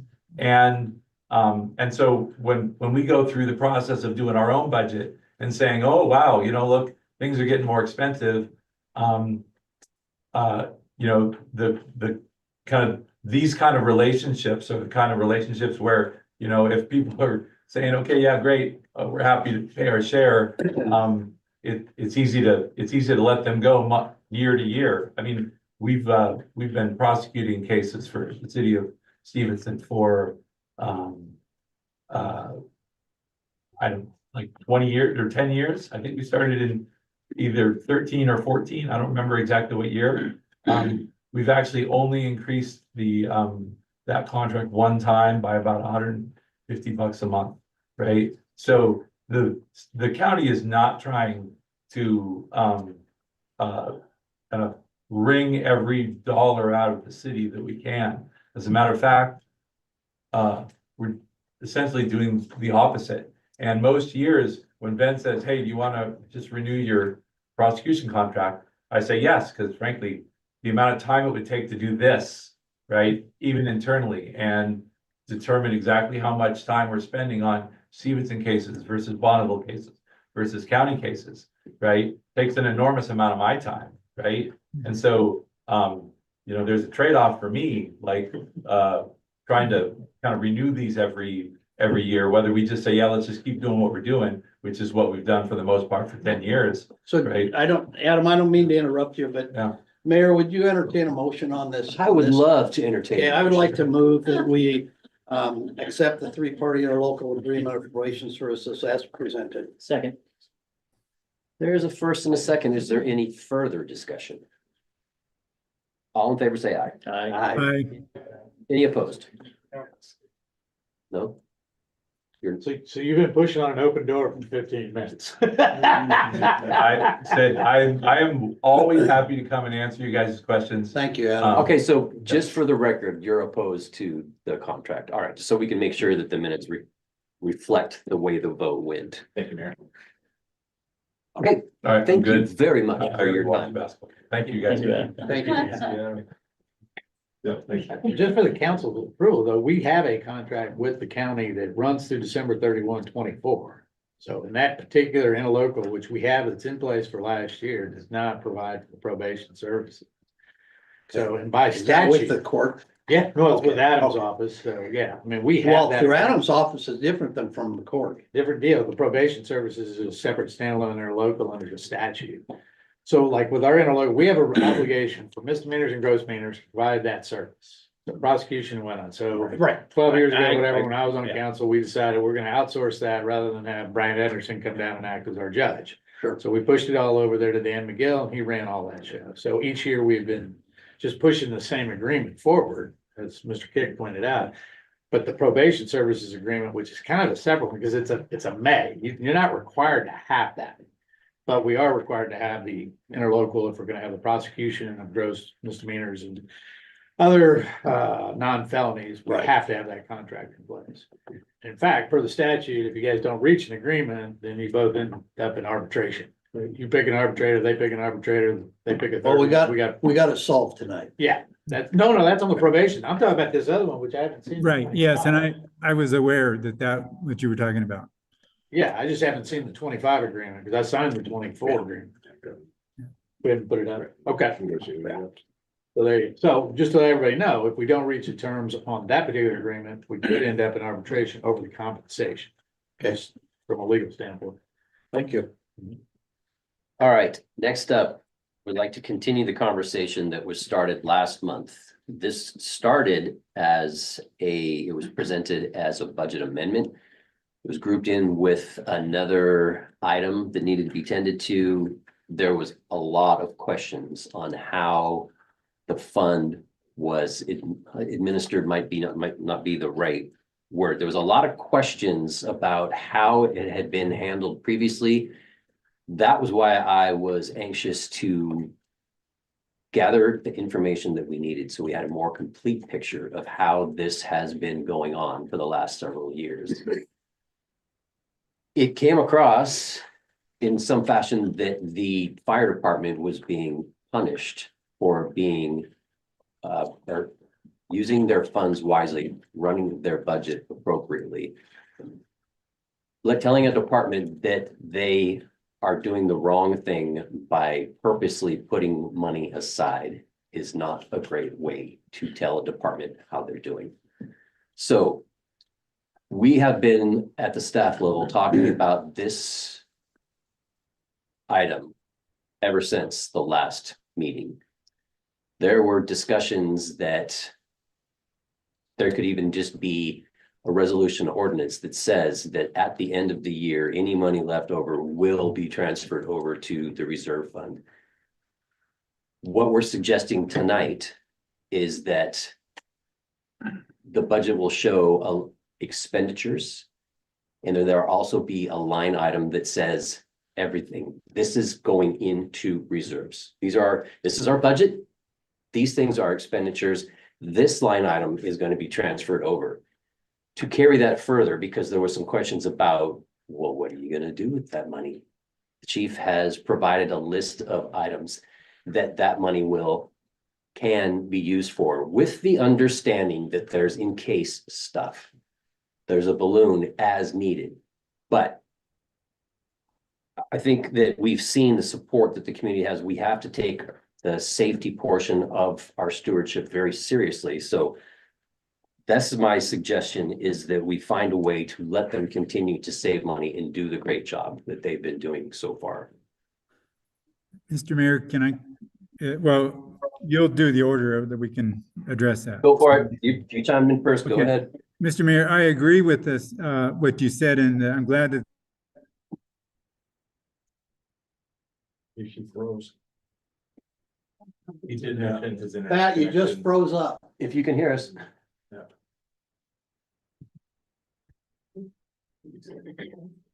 If you can hear us, hold your thought. We'll come back. Anybody else? I'll chime in. Go for it. Your suggestion, I think, is appropriate and very good, kind of going forward. I don't know if we need to have any discussion about going backward a little bit. No, the 2024 budget amendment was what was presented. Right. That opportunity, that ship has sailed. So Okay, but can I? yeah, go. Sorry. Okay, so my understanding from our last meeting was we had a two-part proposal and objected, at least initially, to the one part of it. We separated the two issues and voted on the second issue and approved it, that we would come back to discussing it. I didn't understand the net result of that as being a negative vote for ever transferring those funds to the reserve. I thought we would come back to that issue and put together a budget amendment to do that. For 25. For 2025. For, That was the last chance we had to do anything amending the 2024 budget. Was that last meeting? The 2024 budget, and we're now only talking about 2025. all right, well, can we do a budget amendment to take the amount or some comparable amount out of the general fund? Because that's the money that went back into the general fund, right? Money has not disappeared. So that it's your general fund beginning balance reflects higher than you would have anticipated had they spent that amount, or had you transferred that amount over into the reserve. So money has not disappeared. It is part of the general fund currently, and you could transfer that now. as an amended budget item for 2025, yeah. I was caught off guard a little bit, to be honest, at the meeting, and I had thought there had been an understanding or at least an ongoing agreement that we had had with the fire district that any monies left over at the end of the year, having been appropriately budgeted for that year, that fiscal year, that those excess funds would go into their reserve fund. And I'm sure the fire district had operated with that understanding. And fully expected that to happen, that we had, I think the city needs to go a little bit out of its way at this point to win back the trust of some of our public constituents, whether they be our firefighters, whether they be our sheriff, whether it be the port or any other public service, or the county for that matter, that offers services to the city. That if we had, even if it was just a gentleman's agreement, that we honor that. And that we find a way to make that right. If we need to make adjustments to their budget going forward for 2025, that we can do that. Now, I understand that they had some capital expenditures at the end of the year that wound up being in fiscal year 2024 toward the end of the year. You know, I don't know exactly because the 13th month, but we did have to have 12 firefighters fit for the turnout gear, helmets and boots. So that probably came to around $80,000. And that's a 70-30 split. There was some also other small PPE purchases we made, but the big one was the turnouts. That is an expensive thing. But we got 5 cadets fitted for bunker gear, which is the Kevlar indoor fire. And then we had 7 firefighters due for new bunker gear as well. So yes, that was done in December. So yes, and that's part of the, I think, you know, to be fair, that's part of the confusion is, I don't know what the number was brought up was left, but we had prepared to make this whenever Sue Western and she came down and fitted everybody, we had to get bunker gear. Well, we had a large number, and it was about $100,000. And if we were to subtract out the cost of that gear for the end of December and come up with an appropriate figure that we can make a budget adjustment to transfer that money to their strategic reserve. Yeah, what I would suggest is if you wanted to make that transfer, like to direct staff to do that between now and the next council meeting. To be able, we just finished the numbers of the 13 month about 3 hours ago now. So I haven't been able to fully review. But what we would be able to do is review those expenses, which ones hit in the 2024. And then also the reimbursement from Fire District 2 hasn't been compiled yet. So that will also happen. So that way you know what's coming back in, reimbursing some of that. And then be able to come up with this is how much of the 2024 budget was left and be able to propose that to you as a transfer at the next council meeting. Put that together in the form of a motion. Well, the only other thing I was going to suggest is that maybe we could tie into the same concept, this idea that there would be not this loosey, whatever's left. This is the budget that the fire department has put forward. These are expenditures. These are our proposed savings. So tie into what I hear you saying is also tie into that motion, whatever would be this year's amount of that.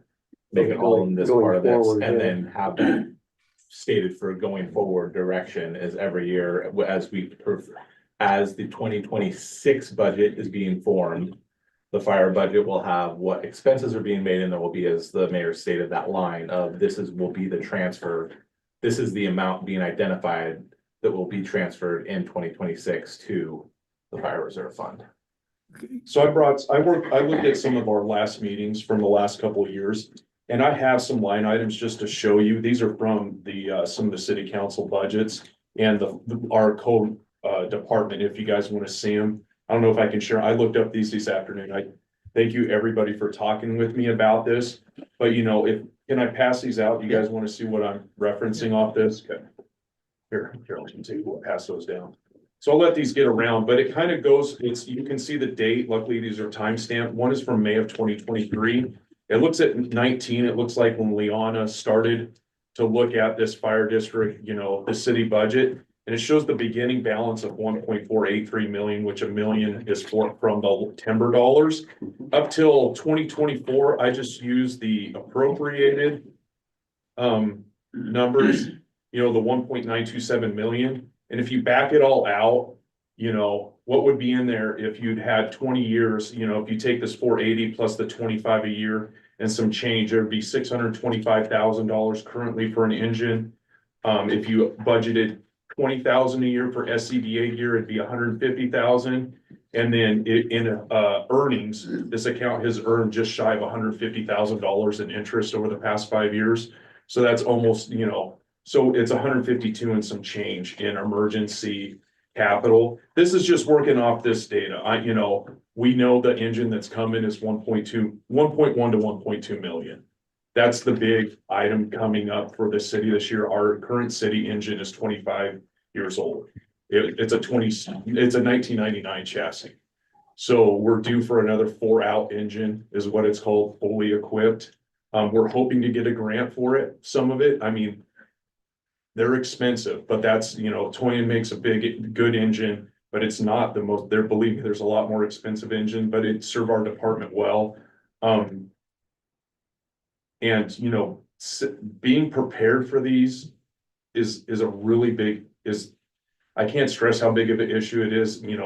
Unfortunately, volunteer fire departments are going down all over the country. It just happens. That's lucky. We're not even remotely close to that position. But having that emergency reserve, you can look, if you take the time to look through this, most years it's 25,000 with some earnings. And then randomly every 5 years, it's quite a bit more. And that's kind of just how the expenses run on the fire department. And this is something that I'll work with. Dave wants to work with me on it. I'm happy to talk to any of you about it. Numbers is what I do for a living. But breaking these up into line items so you understand more about the engine, the PPE, the SCBAs, those things, I understand the importance of that and getting these broke up. But, I'm not accusing anybody after that meeting. I think it was confusing for me to even watch, but we need to, I think that budgeting appropriately for capital reserve for our equipment that it's essential to the fire department is very important moving forward. And I'm happy to do it. I don't think it's going to take us that much time to say this much goes for an engine, this much goes in for PPE, this much, because, it's going to bring up some good conversations. Because if you take standard, this is where my numbers are going to go. 5% appreciation and an engine's 1.1 million from now, 20 years from now, that means that same engine is 2.5 million. And we got a budget for 20 years from now, getting prepared to buy another engine. But This doesn't include Ray, how do you feel about the suggestions? reconstruction of the fire hall. Yes. Which, the last estimates we got from that, the stripped down last estimates that we got from that, were still north of $5 million. So Yeah. we've got a reserve that's approximately 2 million. That reserve needs to be spent amongst all the equipment, the rolling stock, the PPE, and a new fire hall. So we're gonna be in the hole for this, having $2 million begins to plug that hole, but it's nowhere close to what it's gonna take. How do you feel about the suggestion that's been put on the floor, Ray? Is that a workable suggestion for you? I think I think that, if you can roll it over, I'd be very thankful for that. I think also if you guys, my plan is to really, if you want to meet with me, just call me or meet down here with me. If we got to look into the future, I'm happy to go over it because, inflation is one thing. What's been going on in the fire service is flat out nuts, the cost of equipment over the past 5 to 6 years. The same engine 23 we got, 3 or 4 years ago was 450,000 about spec'd out. It's $1 million now. That same engine is $1 million today. So but luckily we're in this position right now. If we had a catastrophic failure, we can pay for it. And it's, luckily we have budgeted this way, but it also gives us the opportunity to look like, okay, we're going to take care of it right now. How do we get right ahead of it in the future as well? So 20 years from now, when the next engine is due, we're ready, then when we got to buy turnouts every 8 years, we're ready, those sort of things. And, I'm, seeing this is good, like Cascade Locks, there's other fire departments that are not in this position, Right, Yeah. things like finding a way to get them clean, and Yep. things like that. Finding That's ways gonna to be get a them cost clean. that wasn't in previous budgets, we need to find a way to work around Yeah. that. Yeah, and that's one of those things that as we, work with budgeting, like, do we get, like, really, I think that if we can find a way to like get the washer and dryer, Mhm. it really plugs a really big hole that, really boosts morale for the team. Like, hey, I got clean turnouts, like, that's a really big deal. And also, there's some, like, if we can do that too, I think we can share that with like Fire District 1. If most of you don't know, our SCBA's, we don't have a filling station. When we're on a fire, we're at the subject of Fire District 1 to fill us up. Our tanks are. It's a self-breathing, contained breathing apparatus. That's the big tank with the mask and everything that'll keep us in a building for up to 45 minutes, And those are about 10 grand a piece. And they take a lot of air pressure to fill those up. Carson has a rescue vehicle that can fill us up on the scene. And fortunately at their station, they have an approved fill station as well. It's difficult to get one of those approved because the state tests your particulate level in your building, and carbon monoxide is a big one, and a lot of departments fail for those. So luckily for us, we have the same SCBA system they do. But if they go to somewhere else, that might force our hand. We might need to go to the SC, because all the other rural districts, when we go help Hood River, that Wasco County, Clickitat County are on the Scott, and we're with MSA. But, so these are things we kind of have to be ready for, because the rural departments kind of have to team up to help each other out, kind of, is where I'm going. So luckily for us, Carson's had been able to fill our air tanks up all the time. We're not paying for that service. It's just luckily our friendly neighbors that we do a lot of calls with. But like, if we can get that, I think that not only does it help us tremendously, it might be something like, hey, it can help these guys out that for decades have filled up our tanks for nothing more than a thank you, Right, we're not cleaning. Yeah, because it's just kind of what what all of our departments have to do. We have to kind of team up together to, get the job done. Do we have a workable motion on the floor? There is no motion yet. Not yet, well, that's what we're kind of gearing up to. That's what I was asking. You're back. Oh, yeah. I've been back a while listening, and I'm sorry about that. I think we're all on the same page here, that this is just how we account for it. And to finish my point, if we're just talking about using standard accounting rules here, which is how you save for capital improvements. And so, and I think it sounds like from what I've been listening to when I'm on and off the internet here, that we're on the same page. And so that's what I was going to ask is, what's the next step? Are we going to have a formal motion here, or is the staff going to put something together for the next meeting? Where are we going from here? Well, I don't know that we have an amount. You need an actual amount. So, as Honor said, approximately 3 hours ago, we were just able to close the 13th month. So the fire department, you had given them a budget of approximately $200,000 last year, $210,000 last year. Operating under the understanding that they can use that and buy capital purchases this year, or if they don't, then it does roll over into the reserve. After the last meeting, when they heard from the city council that they were in a use it or lose it scenario, that last amendment was to move 100,000 over into the reserve. When they found out that they were going to use it or lose it scenario, There was a conversation that went from here to there to have it done. Yeah, they used a great deal of that. Just closed it. There's approximately 20,000 unspent now, and so they were able to use that 2024 budget amount to buy turnouts, to buy that they needed anyway. So instead of coming out of the reserve, it came out of their annual budget, and they have the authority to do that.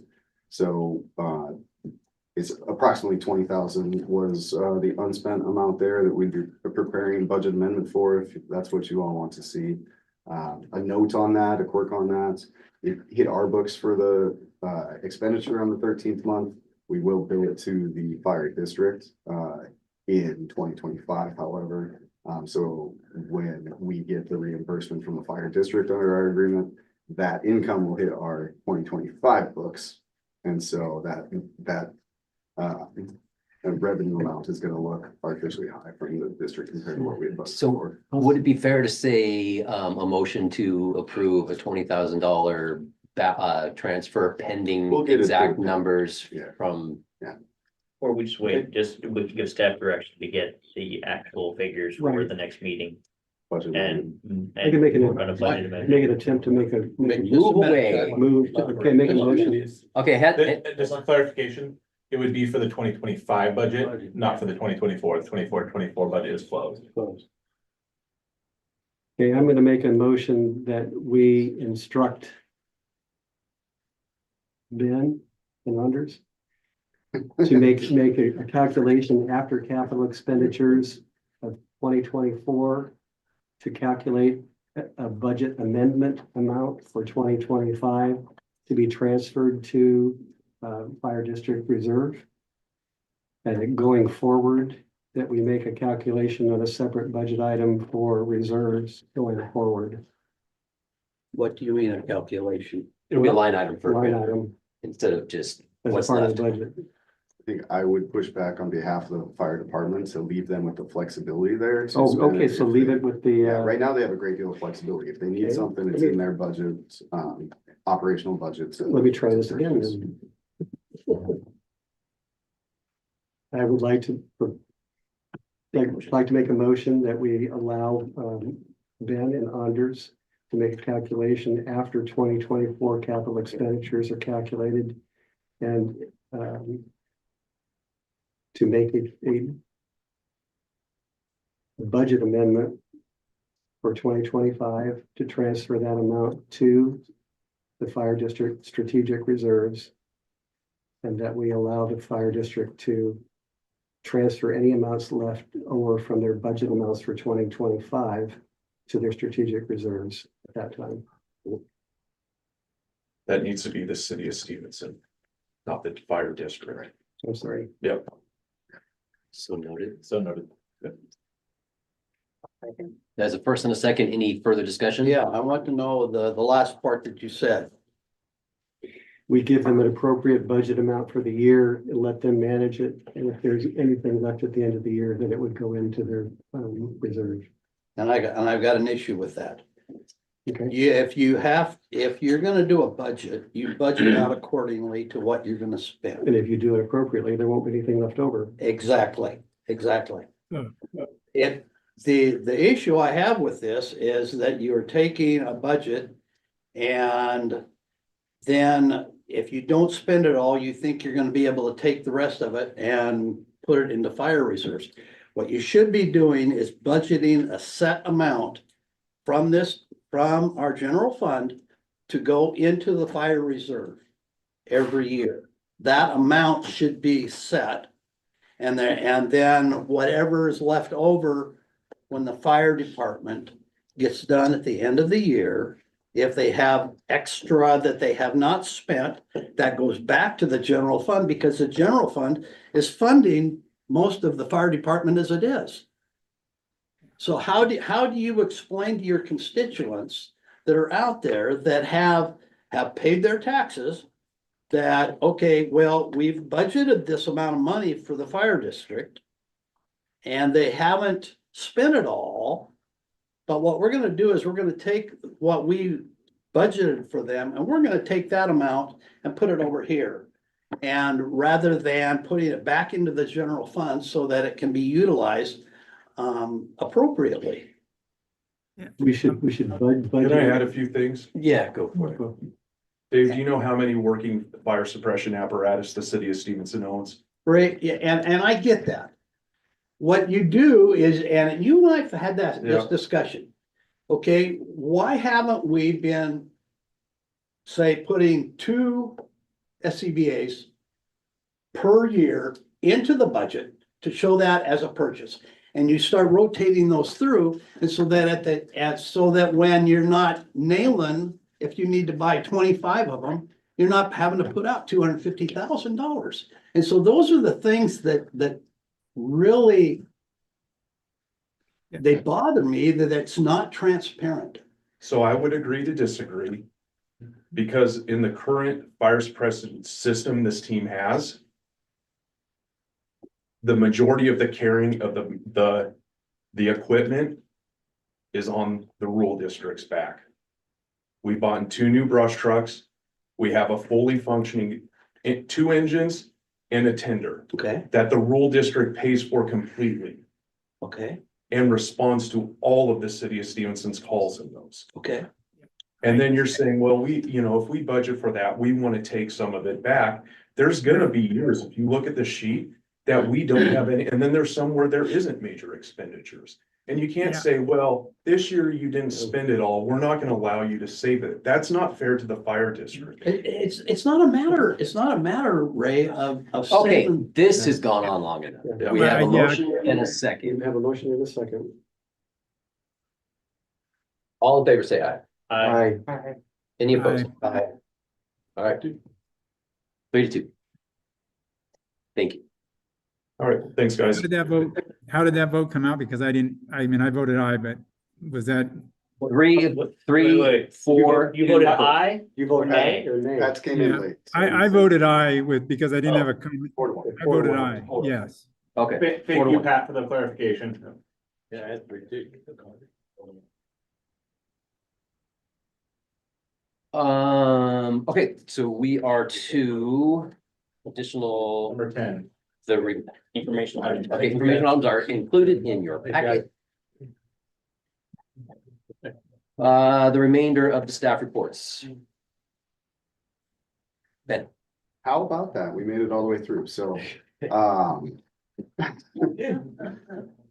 let's see, is it Community Development Director report first on that? We have received an application for a rezone. So those are applications that go through the City Planning Commission for recommendation to the City Council and then the City Council for review. I had mentioned this before. You all don't review applications that often, and so when this does come to you after that Planning Commission recommendation, you'll be reviewing this as a quasi judicial body. So you're acting as a judge and you will go through the appearance. Yeah, if you would like to wear robes, maybe a wig. Also do that.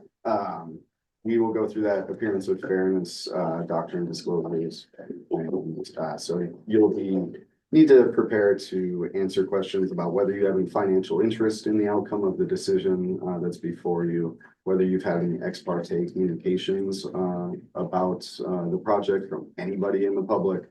If you have, we ask you to disclose those, give an assessment of whether that impacts your ability to be fair and impartial. The guidance for that is to not engage in discussions about an active application so that your fellow city council members are hearing all the same information that you are hearing. It's all within the council chambers here. Not everyone takes that guidance, but if you choose not to take that guidance, make sure to report any of the conversations that you have into the meeting for your fellow council members to evaluate. Ex parte communications, financial interest, anything else that would impact your ability to be fair and impartial. You may be a neighbor and you want to disclose that for the public to assess whether you can act as a judge in this case. So you make those disclosures. We ask for challenges to your fairness and impartiality. So a new process for us to go through, or at least a process that we don't often go through, and we'll guide you through that as it comes. Planning Commission will make a recommendation on that. Planning Commission has also requested greater coordination between their efforts and the City Council's efforts. So they want to make sure that they are, when they are acting, that they are implementing your strategic priorities and want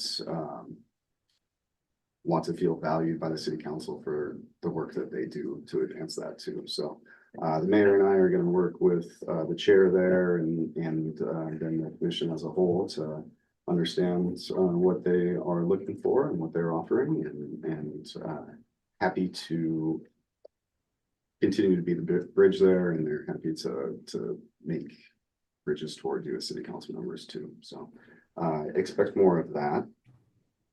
Today, we had a meeting with City of Cascade Locks to go over some of the ways that they do their development reviews, particularly their development review fees. They have a really interesting system where in 2007 or 08, the people of Cascade Locks amended their charter. And they said that any new fees or any increase to their fees need to be approved by a vote of the people. And there are barriers to doing that and performing their development review responsibilities when development comes in. So the fees that they had in place at the time had a specific dollar amount and then the caveat saying plus actual costs. And so they have planning consultants or development review engineering consultants and just a very streamlined system to ensure that those actual costs are paid for. So we're learning from them on that to remove one step from our development review permitting process. That step is we have a similar one where if we're going to use outside consultants, we can recoup the fees for those consultants. Ours is a two-step process where we have the consultant participate in a pre-application meeting, so they have an understanding of how much it'll cost. They provide an estimate of the cost to review that, and then we give that estimate to the potential applicant for them to sign the agreement. That extra step in that permitting world seems cumbersome and a lot for the regulated public to wait for that document to be produced by the consultant. City of Cascade Locks has that much more streamlined. They give an estimate of what past projects have cost before and just attach that estimate to each one. It's a deposit, so if the consultant underspends, they get that deposit back, but their system works better than ours. And I think we're gonna learn a lesson there and make the change to incorporate that here. End of community development director report. Bounce back and forth. Oh, so I'm up. I actually don't, with the holidays and pick staff out, I don't have a ton in kind of the normal divisions. I just want to share that we've been putting in water services, taking advantage of the dry weather, so that's good. And then in the streets world, more specifically the bridges world, I met with the county engineers who kind of oversee or manage our bridges alongside theirs, Sadie and Grayson, and they shared with me that there are requirements of WashDOT, I guess, at the state or feds or whoever manages bridges. I think it's federal highways, but all of our structures are required to have some sort of scour analyses completed. So that'll be something that we will be looking at doing this year, and if not this year, next year for sure. That and they provided their inspection reports from last year, and Rock Creek Bridge has a bit of deferred maintenance work that is outside of the Public Works crews wheelhouse. So that project will be added to the capital facilities plan for somewhat immediate consideration. Wanted to give a special thanks to SDA. At the final hour, they partnered with the city on the cost of materials for those ADA spaces that were put in later in the year. So big thanks to them. They should deserve acknowledgement for partnering with us on that. Alleviating our street budget where we can. And then just some quick project updates. The wastewater treatment plant is in startup, as well as having a lot of training occurring. So we're happy about that. First Street is largely done. There's still some striping and a little bit of concrete repair work that needs to be done. And so we'll push that to the spring when the weather's a little bit better. At that time, we would also do a formal ribbon cutting when people actually want to be standing out there for more than a couple minutes in the freezing cold wind. Our Cascade project, just kind of a schedule.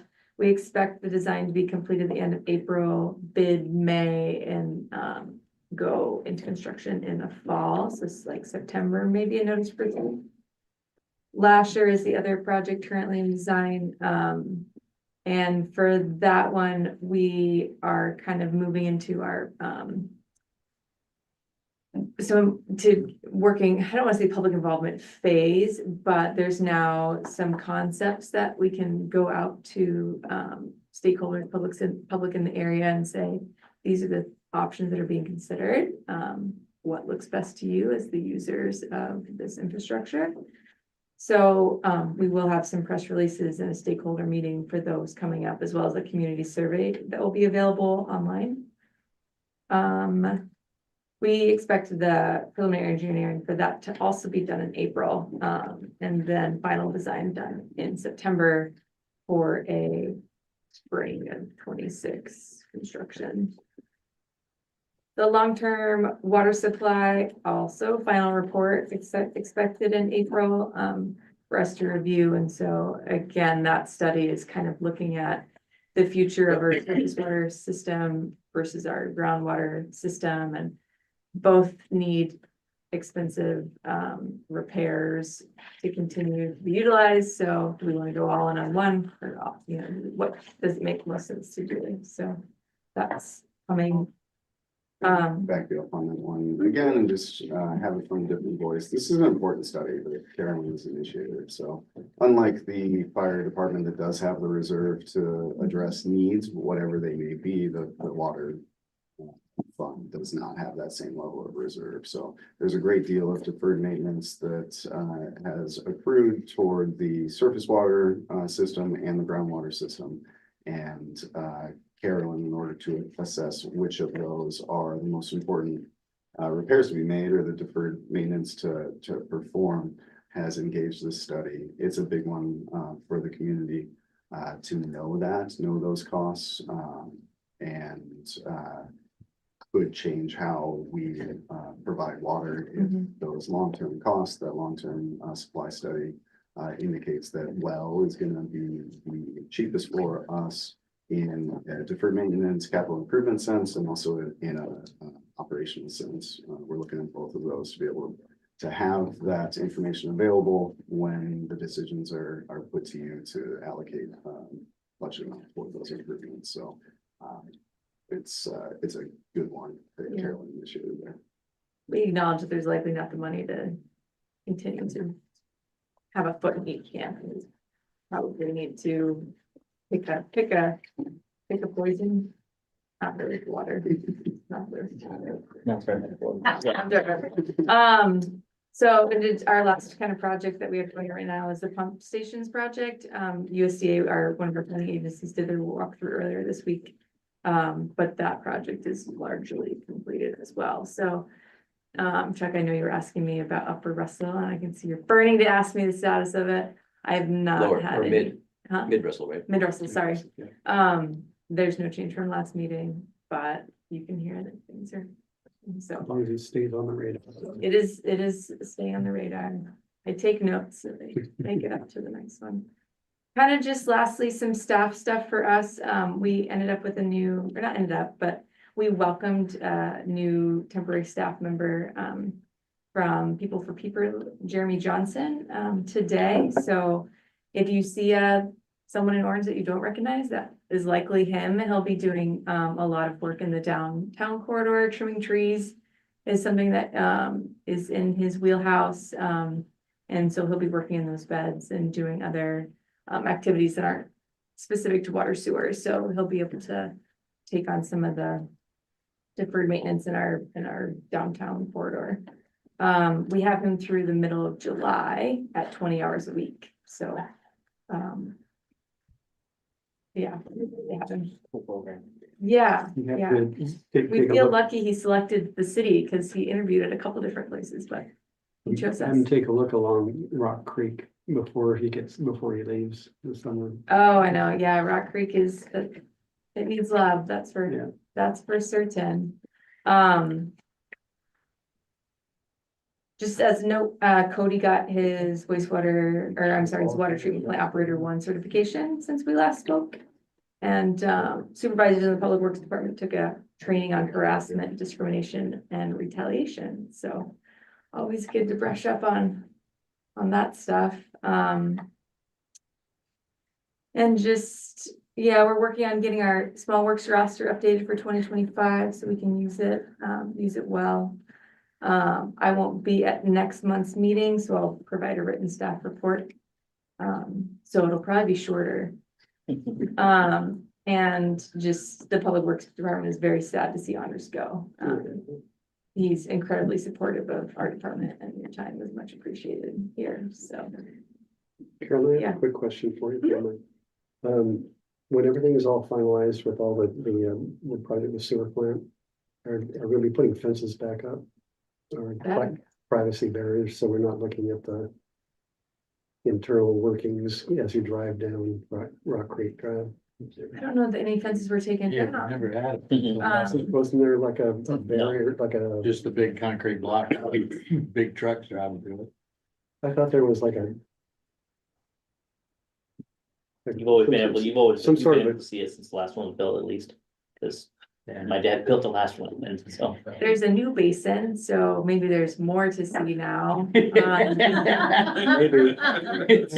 Maybe. it's not a So bad There's Photogenic. there's nothing in the plans for, additional fencing. No, it's currently enclosed, Yeah. fenced all the way around, but it doesn't have like the slats in it or anything, if that's. with the chain link Obscure. across the top with the slats in it or It something. so you doesn't don't have the to slats drive- in it proposed right now. So you don't have to drive by and look at the sewer plant. We may have to. You can see the one in Washougal, Camas, right in Yeah. the center. It's a beautiful view when you drive by. Heading on 14, it's a wonderful one on left hand side. Remind me I have of a quick question, Carolyn. that. Uh-huh. On the concrete repair you mentioned for First Street, is that something that got damaged, or was that something that I mean, what is that about, and who's paying for that? Is that a contractor mistake or something they're fixing and they're covering, or just quickly what's that about? Yeah, there's a couple of panels that have like a footprint in them, that I want them to replace. And, there's also a sizable crack in the crossing in one of the concrete sections of the crossing that I don't think should be there since we just got it. Those are punch list items for the contractor to Yeah. repair at their cost before the city. Okay, good, yeah. And the only other question on the Lasher Street, because there's a lot of moving parts to that, is that going to be dependent? Have we got all of the funding secured for that project to the finish, or is there a lot that is in the future that we don't know about? That's what I was trying to get a handle on. Yeah, that's a great question. So as we narrow, we have $800,000 secured, currently from the state. We anticipate using about 350 of that for design. We do, I don't know how much, like how secure we feel and at what number we feel, but we do have a couple other funding agencies identified, and feeling really good about their willingness to contribute to the project. But really, like how much is left that we need, based on community input and preliminary engineering, we'll have a much better estimate at that time. Our preliminary engineering or preliminary estimate of construction was a little bit more than this, so Okay. we'll have a better number with which to seek funding, but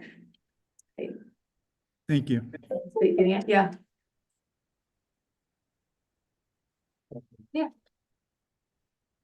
Anything else? End report? And Ben? City administrators reports, all departments are gonna miss honors. Nope. His clock is ticking almost into the minutes, right now, so tomorrow is his last day. Having secured Deanna before, Caitlin left on her leave. We've got the plan to cover the gap for honors departure, with Deanna filling many of those roles, for now. We did make that decision not to advertise or recruit for honors full-time replacement until a city administrator is chosen, so that they can influence the job description and the hiring decision on that. So we will continue to deal with staff changes and transitions, and that will be what I do for you as interim is manage those staff issues. The next phase of that on Tuesday, when we return to work after the holiday, individual named Megan Moscow Haran will join us as our front desk clerk. Megan has family in the community and is from Skamania County. She recently covered several leaves for the Skamania County PUD doing similar duties. So happy to have that. Happy to have her service and her joining us. Wasn't able to get an overlap with honors to help out that transition, but we at least have another body, and we're only down that one body at Liana's desk currently instead of two with the leave. So like I said, staffing continues to be the biggest issue and the thing that I navigate the most, but we were able to really onboard Deanna well, and she's sharp, so she won't fill Anders' shoes, but she's gonna serve our needs, and happy to have her doing that. So I don't think I will ask her to attend these meetings unless there's a specific issue to definitely bring her into, but yeah, expect that. So on more information on the fire side, at our December meeting, there was discussion about interlocal agreement and changes to that. We have prepared a draft of that, or I've prepared a draft and sent that to the fire district, waiting for their comment on that before presenting it to you. Make sure that they're happy with whatever it is before bringing that amendment to the city council for review. We've also proposed to them something that Lucy had brought up at a previous meeting of increasing the volunteer call amount. Currently it's 8 and 10, 8 for training and 10 for response to a call. So we're looking to increase that to either 10 to 20 or 15 and 30, and waiting for the fire district to evaluate that, make sure that that's not a deal breaker for their budget. It's certainly not for us, and we'll give you the full assessment about how we determine that. It wouldn't be for us, but yeah, if that's something they agree to. Ray mentioned getting the hydrants painted to meet standards. Definitely something that we're supportive of.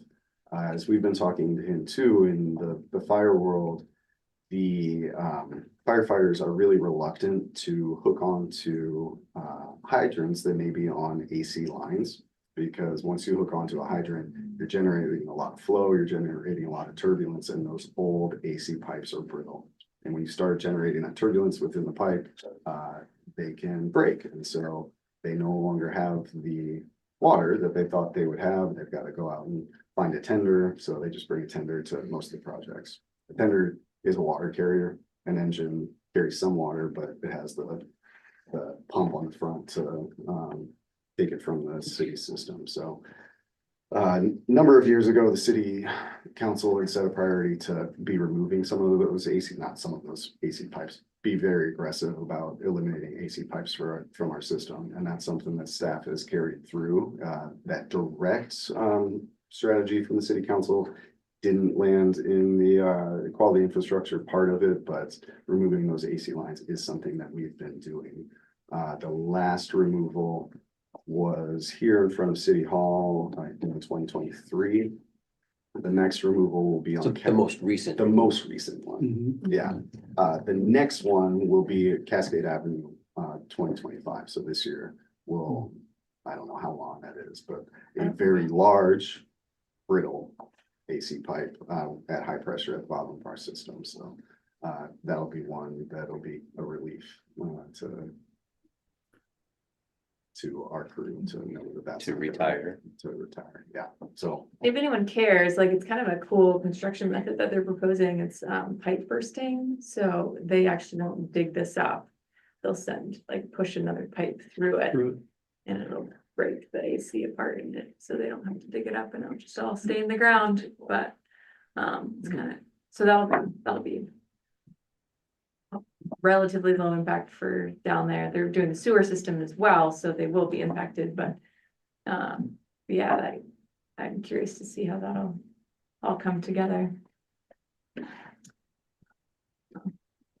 We don't do a lot of like innovative construction methods, so that's a good one. Good spot. Budgeting and accounting side, we've talked a lot about changing where the development review costs hits in our budget. We've advanced that and advance that to the point where we'll be able to give you an assessment of what that's going to do for the water and sewer funds and how there might be some money there in the water sewer funds for Carolyn Public Works crew to spend on some of that deferred maintenance. So many things were left out of the budget, as we talked about, by moving the staff time for development review, by removing those costs from the water sewer budget. There would still be money in that budget to devote to other issues or analyses. It's harder for us to remove costs from the street funds, and even though the street fund is constrained because of a quirk of our own with how we do right-of-way permitting. And so we can reevaluate what our policy is, our policy in SMC 1202. To better clarify that so that the accounting can be done more appropriately so that we can move those staff costs on the accounting end. We're farther away from that. Water and sewer, we're good. So we'll have that as part of what we can present to you. Deanna is working on that to show what the result is going to be, and then allow the Public Works Department to spend that money. We will also be looking at a budget amendment for the street fund. So there are some upcoming projects that are on our capital facilities plan that were not included in the 2025 budget. It's something that we had acknowledged at that time. We do have outside funding for downtown resurfacing projects. That is Seymour Street, that's between pharmacy and for The whole way down, all the way down. all the way down till it turns the corner behind Blockman Manor. Nice. So we'll be resurfacing that. We want to look at Ash Alley, since we're going to have the county crew in that area, and Ash Alley. Ash Alley is the one that's currently unfunded. So we're not funded by the city council and not eligible for those. So we're going to look at the budgets, look at the street funds, and if we can prepare that budget amendment to present to you at the next meeting, it'll include that and the fire reserve budget that you requested tonight. We also have railroad money to do railroad, so those would be the two overlay streets for next year. I know the council has been concerned about communications and coordination broadly across the city, so we are attempting to improve that. You saw one of those efforts tonight with the strategic priority assessment that we put together and included with the personnel policy. So it's my intent for us to be able to do that level of analysis for any of the new initiatives that staff develops. You all then will see that over and over and be able to understand how those initiatives advance your strategic priorities and how those change. So hope to have that for you all as a communication tool from staff to you all, and that you can incorporate that in how you communicate with your constituents as well. We are also working to improve those communications, not in a coordinated communications plan sense, but in a number of different ways. Councils to staff, so you all have heard me call you and make sure that you're up to speed on what's coming to you in these meetings or other issues as they come up. So we fully intend to continue that. We are also working to ensure that the communications between staff and the public are better. After the last meeting, we had public comments, and the public comment wanted to engage in a dialogue with the council. And because those public comment sessions don't allow for dialogue, it's for the public to provide those comments. I'm following up with individuals to ensure that that dialogue that they're seeking is happening. So working on that. Also, sorry. I just had a quick question. Do we have an official city newsletter? We don't. We have done some newsletters once in a while. Was that included with the contract with the communications firm? Specific targeted newsletters for the ballot Right. measure, Yeah. we're on there. Staff and our partner agencies, we've been increasing the way we communicate there. So I think Carolyn reported at the last meeting that we have a standing invite to attend the Port Commission meetings and provide city updates, make sure that we're communicating what we're doing there.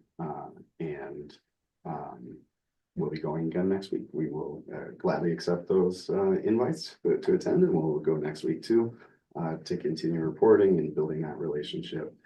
You're also seeing that I'm inviting our partner agencies to provide presentations to you. I think it's important for the council to engage those partners, to know that you're not alone in trying to achieve good things for the community, and there are many other partners doing the same. So happy to have Barbara here last meeting, the superintendent here at this meeting, and we'll continue to make sure that standing section of your agenda, presentations from outside entities, is filled, and that we're building those partnerships, and you all are building those partnerships too.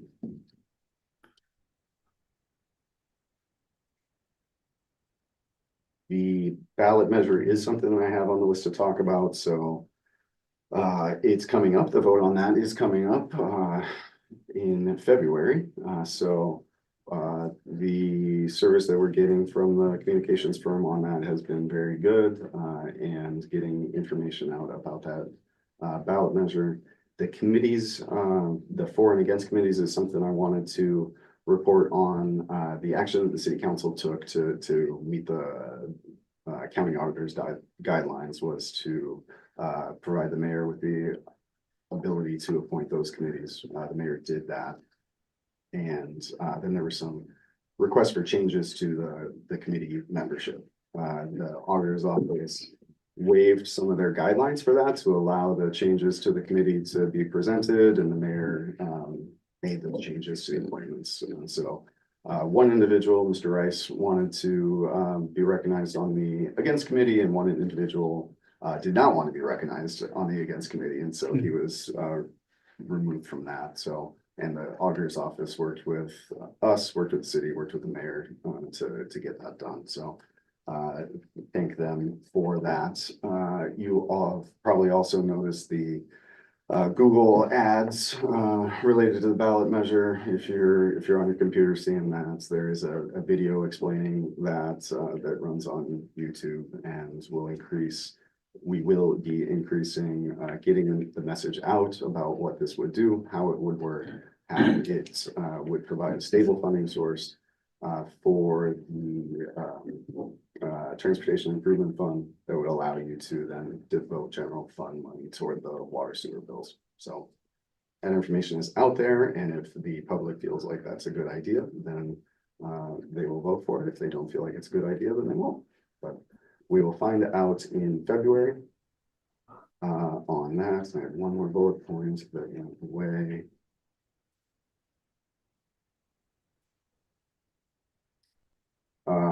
Thank you for approving and working with the county and Rafongo on the three-party local agreement. That, as Adam mentioned, it was my idea to have the three-party. So making sure that we're all aware of what the other agencies are doing is important to provide that consistent service across, and for you all to know what's being charged in North Bonneville. And so for the other ones that come up over time, prosecuting attorney services, municipal court, sheriff, I would like to explore all of those to see if we can have those as three-party agreements, ensure that there's a stable funding source to provide the services that we're asking the county to provide. So thank you for that, and report. Thank you, Ben. I would entertain a motion, unless you guys have questions. I just had one, hopefully very quick, because I know we're running late. Did you get that email from Beacon? Yes, that made it to the agenda. That was part of your That made it consent to agenda. consent. Letter of support for Washington State Parks. It was a late addition, Oh, I cause didn't see it. I saw the deadline and I'm like, oh boy. Has to go in tomorrow. Yeah, that's why it's on there tonight. Okay, I Yeah, didn't see it. item G. I have No, a- it's- Go I ahead. just have a quick question of Ben on his report. Ben, I appreciated the comments you made about communication with citizens and stuff. Hey, you and I spoke about Mr. Hendrickson's concerns on the phone briefly, among many other things that we talked about yesterday, which I appreciate that phone call. But when it comes to Mr. Hendrickson and some of his issues and some of the issues he discussed tonight, is there going to be more city talks with Mr. Hendrickson on whether or not some of those issues can be resolved in the future? Or is tonight's one? What was presented to the city council tonight was, one clearly identifiable issue that was outside of policy, outside of the authority that you've given to staff. So, relieving him of that 1 month when the city had locked off his bill and didn't return his phone calls when he was trying to get that, or locked off his meter and didn't return phone calls when he was trying to get that turned on. There's no policy that deals with that, and so that's put to the city council. Actually. Not time for public comment. Are you kidding me? No. I came all the way from Longview and you're gonna be that way? I am. There will be. You'll have you'll have your moment in a second. Sir, yeah, please don't be disruptive. Hey, start with me. Well, I'm just asking, to be polite. You just asked the mayor not to be an ass, so I'll figure I'm asking you to just be He polite. goes around town calling me a racist. Sir, I can't- I We're can't not stop that gonna with do the- this right now. Not gonna do it. But what Ben was saying though, I didn't. Order! We're not doing this I right just said, I now. guess it was okay. Please, sir, check yourself. We're not doing this right now. So, the way the prosecutor said, once you start asking questions and start looking at things, you do reveal, the additional costs. And so unfortunately, we had to provide Mr. Hendrickson with that information that he should have been being billed for a number of months when he wasn't billed. So we've provided that to him and are waiting for a response from him to understand what his intents were at that time. So the bad news to him is we informed him there was about $1,000 that should have been billed to him. But that if his intent at that time had been to go on the snowbird policy, that we can reduce that to what that snowbird policy is. So waiting for information from him on that. I don't know that that will resolve it, but if it doesn't, we can provide you with the communication and the situation updates. For that. Okay, yeah, and the only reason I ask you that is it was about stuff you said in your report, so it seemed germane. And so what I'll do is, it just is with my concern, because I think there were some new information that came to light that I've learned since we first discussed this way back when Liana and you had some stuff, there's been some new elements to that. So what I'll do is I'll just put off, like, when we talk about what to put on the next agenda, I'm not going to bring that up for now. I'm just going to wait and see how all that plays out to see if the concerns I have get resolved as just one person, council member. But so I appreciate that you guys got more going on that isn't done yet. Okay, thank you.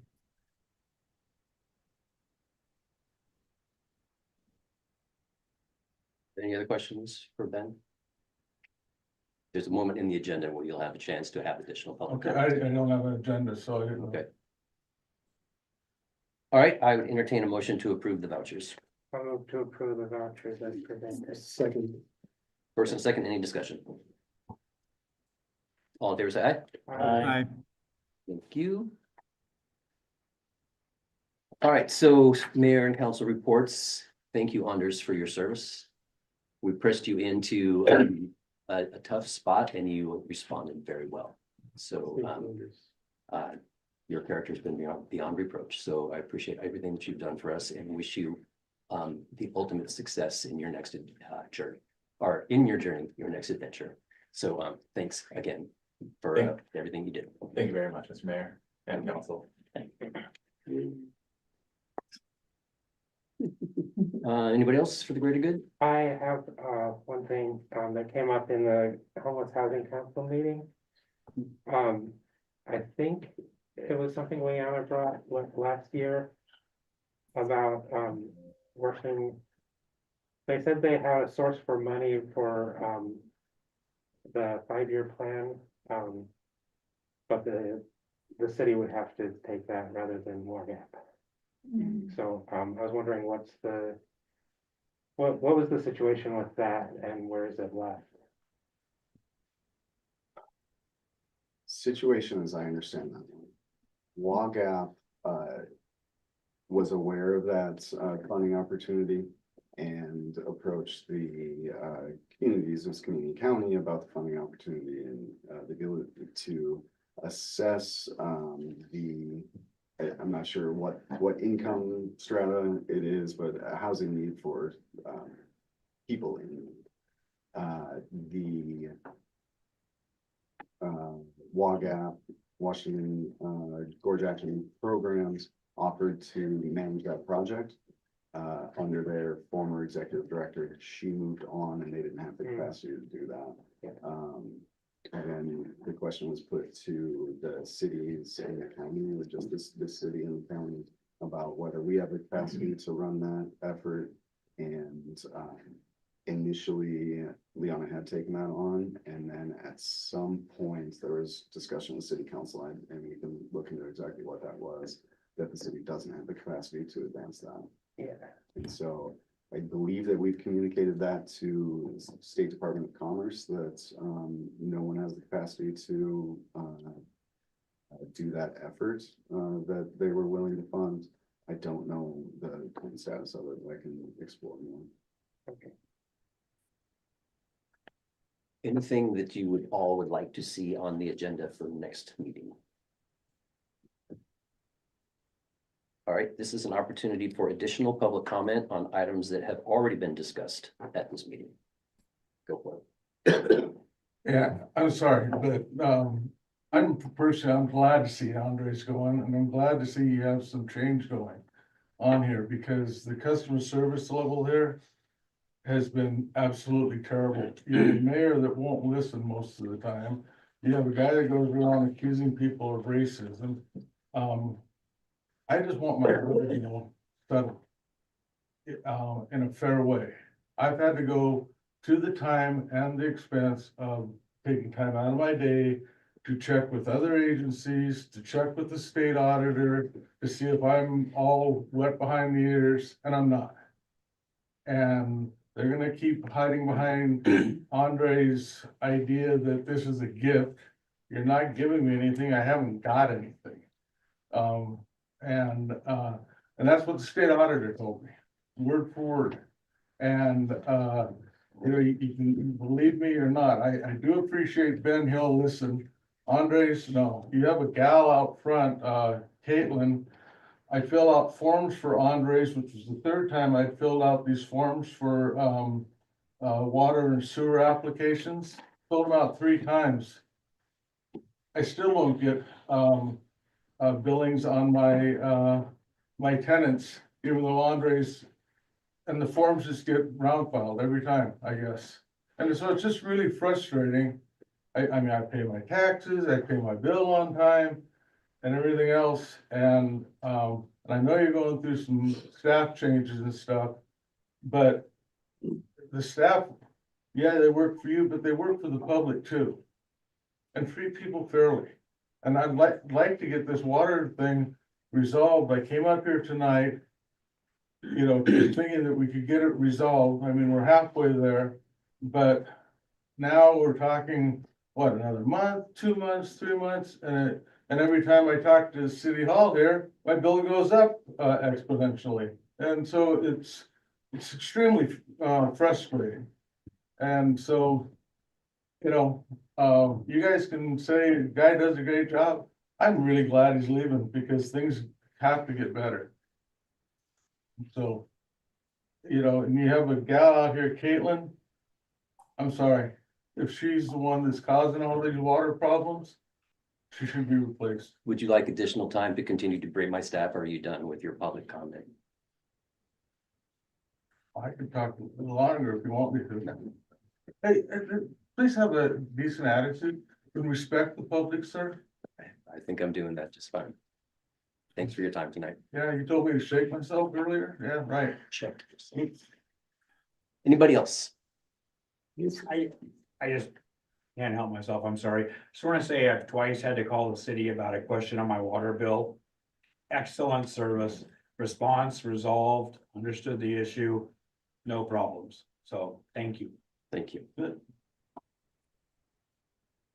for it, go ahead. Okay, hi, Melissa Cannell here. I'm only commenting because I care. And, I'm supporting, the fire department. We had quite a discussion about that this evening. And, I am a co-CFO of, Gilco Automotive in Clickatack County. And we repair a lot of, heavy equipment and machinery, big heavy trucks, PUD vehicles, I mean, county stuff, all kinds of things. And I see the expenses all the time, and that's what I do. I look at numbers, and it's the same with my business here in Stevenson. What I didn't hear in the budget for the fire department here was repairs and maintenance. And I will tell you that repairs and maintenance in our world has gone up by 40%. And so what I'm concerned about with your budgets and your line items is to have enough cushion for when you need to have your heads remachined for your motors. When you have parts that you can't get because they're made in Ukraine. You can't get, I mean, there's just a lot of moving parts. And what a lot, and yeah, I don't mean that to be funny. During the kerfuffle, I will say, with the transportation of freighters and whatnot that were stuck in the California Long Beach area, and then the ones that were stuck down there in the Panama Canal and whatnot, when that freighter was sideways, there's a lot of freighters and a lot of tankers were sitting out in the sun for like a really long time, like a long time. And what that did to parts was it corroded them, or like if they're a rubber piece or a plastic piece, they're now compromised. It is not unheard of for us to order 4 of the same part for one vehicle for one repair. And it takes forever. So sometimes you have to order multiple parts to make sure that they work. So you have to have extra parts on hand to make sure that you can do the repair. And it's the same in the fishing industry as well. When you go up to Alaska, you have to have extra parts. So that's my only concern really with your budget, is to make sure that there's enough cushion in there for repairs and maintenance. And that's all. Thank you. I wasn't planning to speak. Oh, Make sure you reintroduce yourself for the care. record.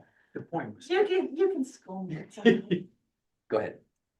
I'm Ingrid Colbard, superintendent with Stevenson Carson School District, but this comment is as a citizen in the community, and I just didn't want the evening to end without the mayor hearing from me directly my experiences with your staff and their professionalism, their kindness, their graciousness every time I've needed anything. And I'm gonna miss Anders. He's been a big support to me personally and to the school district. And the rest of your team has been outstanding, and I just wanted to be on record saying so. Thank you. Thank you so much. Keep our soccer programs going, Ingrid. I Yeah. gotta coach you next time. Yeah, soccer coach over here. Yeah, pretty See, great we season. wear all these hats. Yeah, that was a pretty great season this year. Ah. They had a lot of fun. On the public record now. Exactly. They did have fun. That was a good thing. Thank you for the minute. Meeting adjourned 8:48.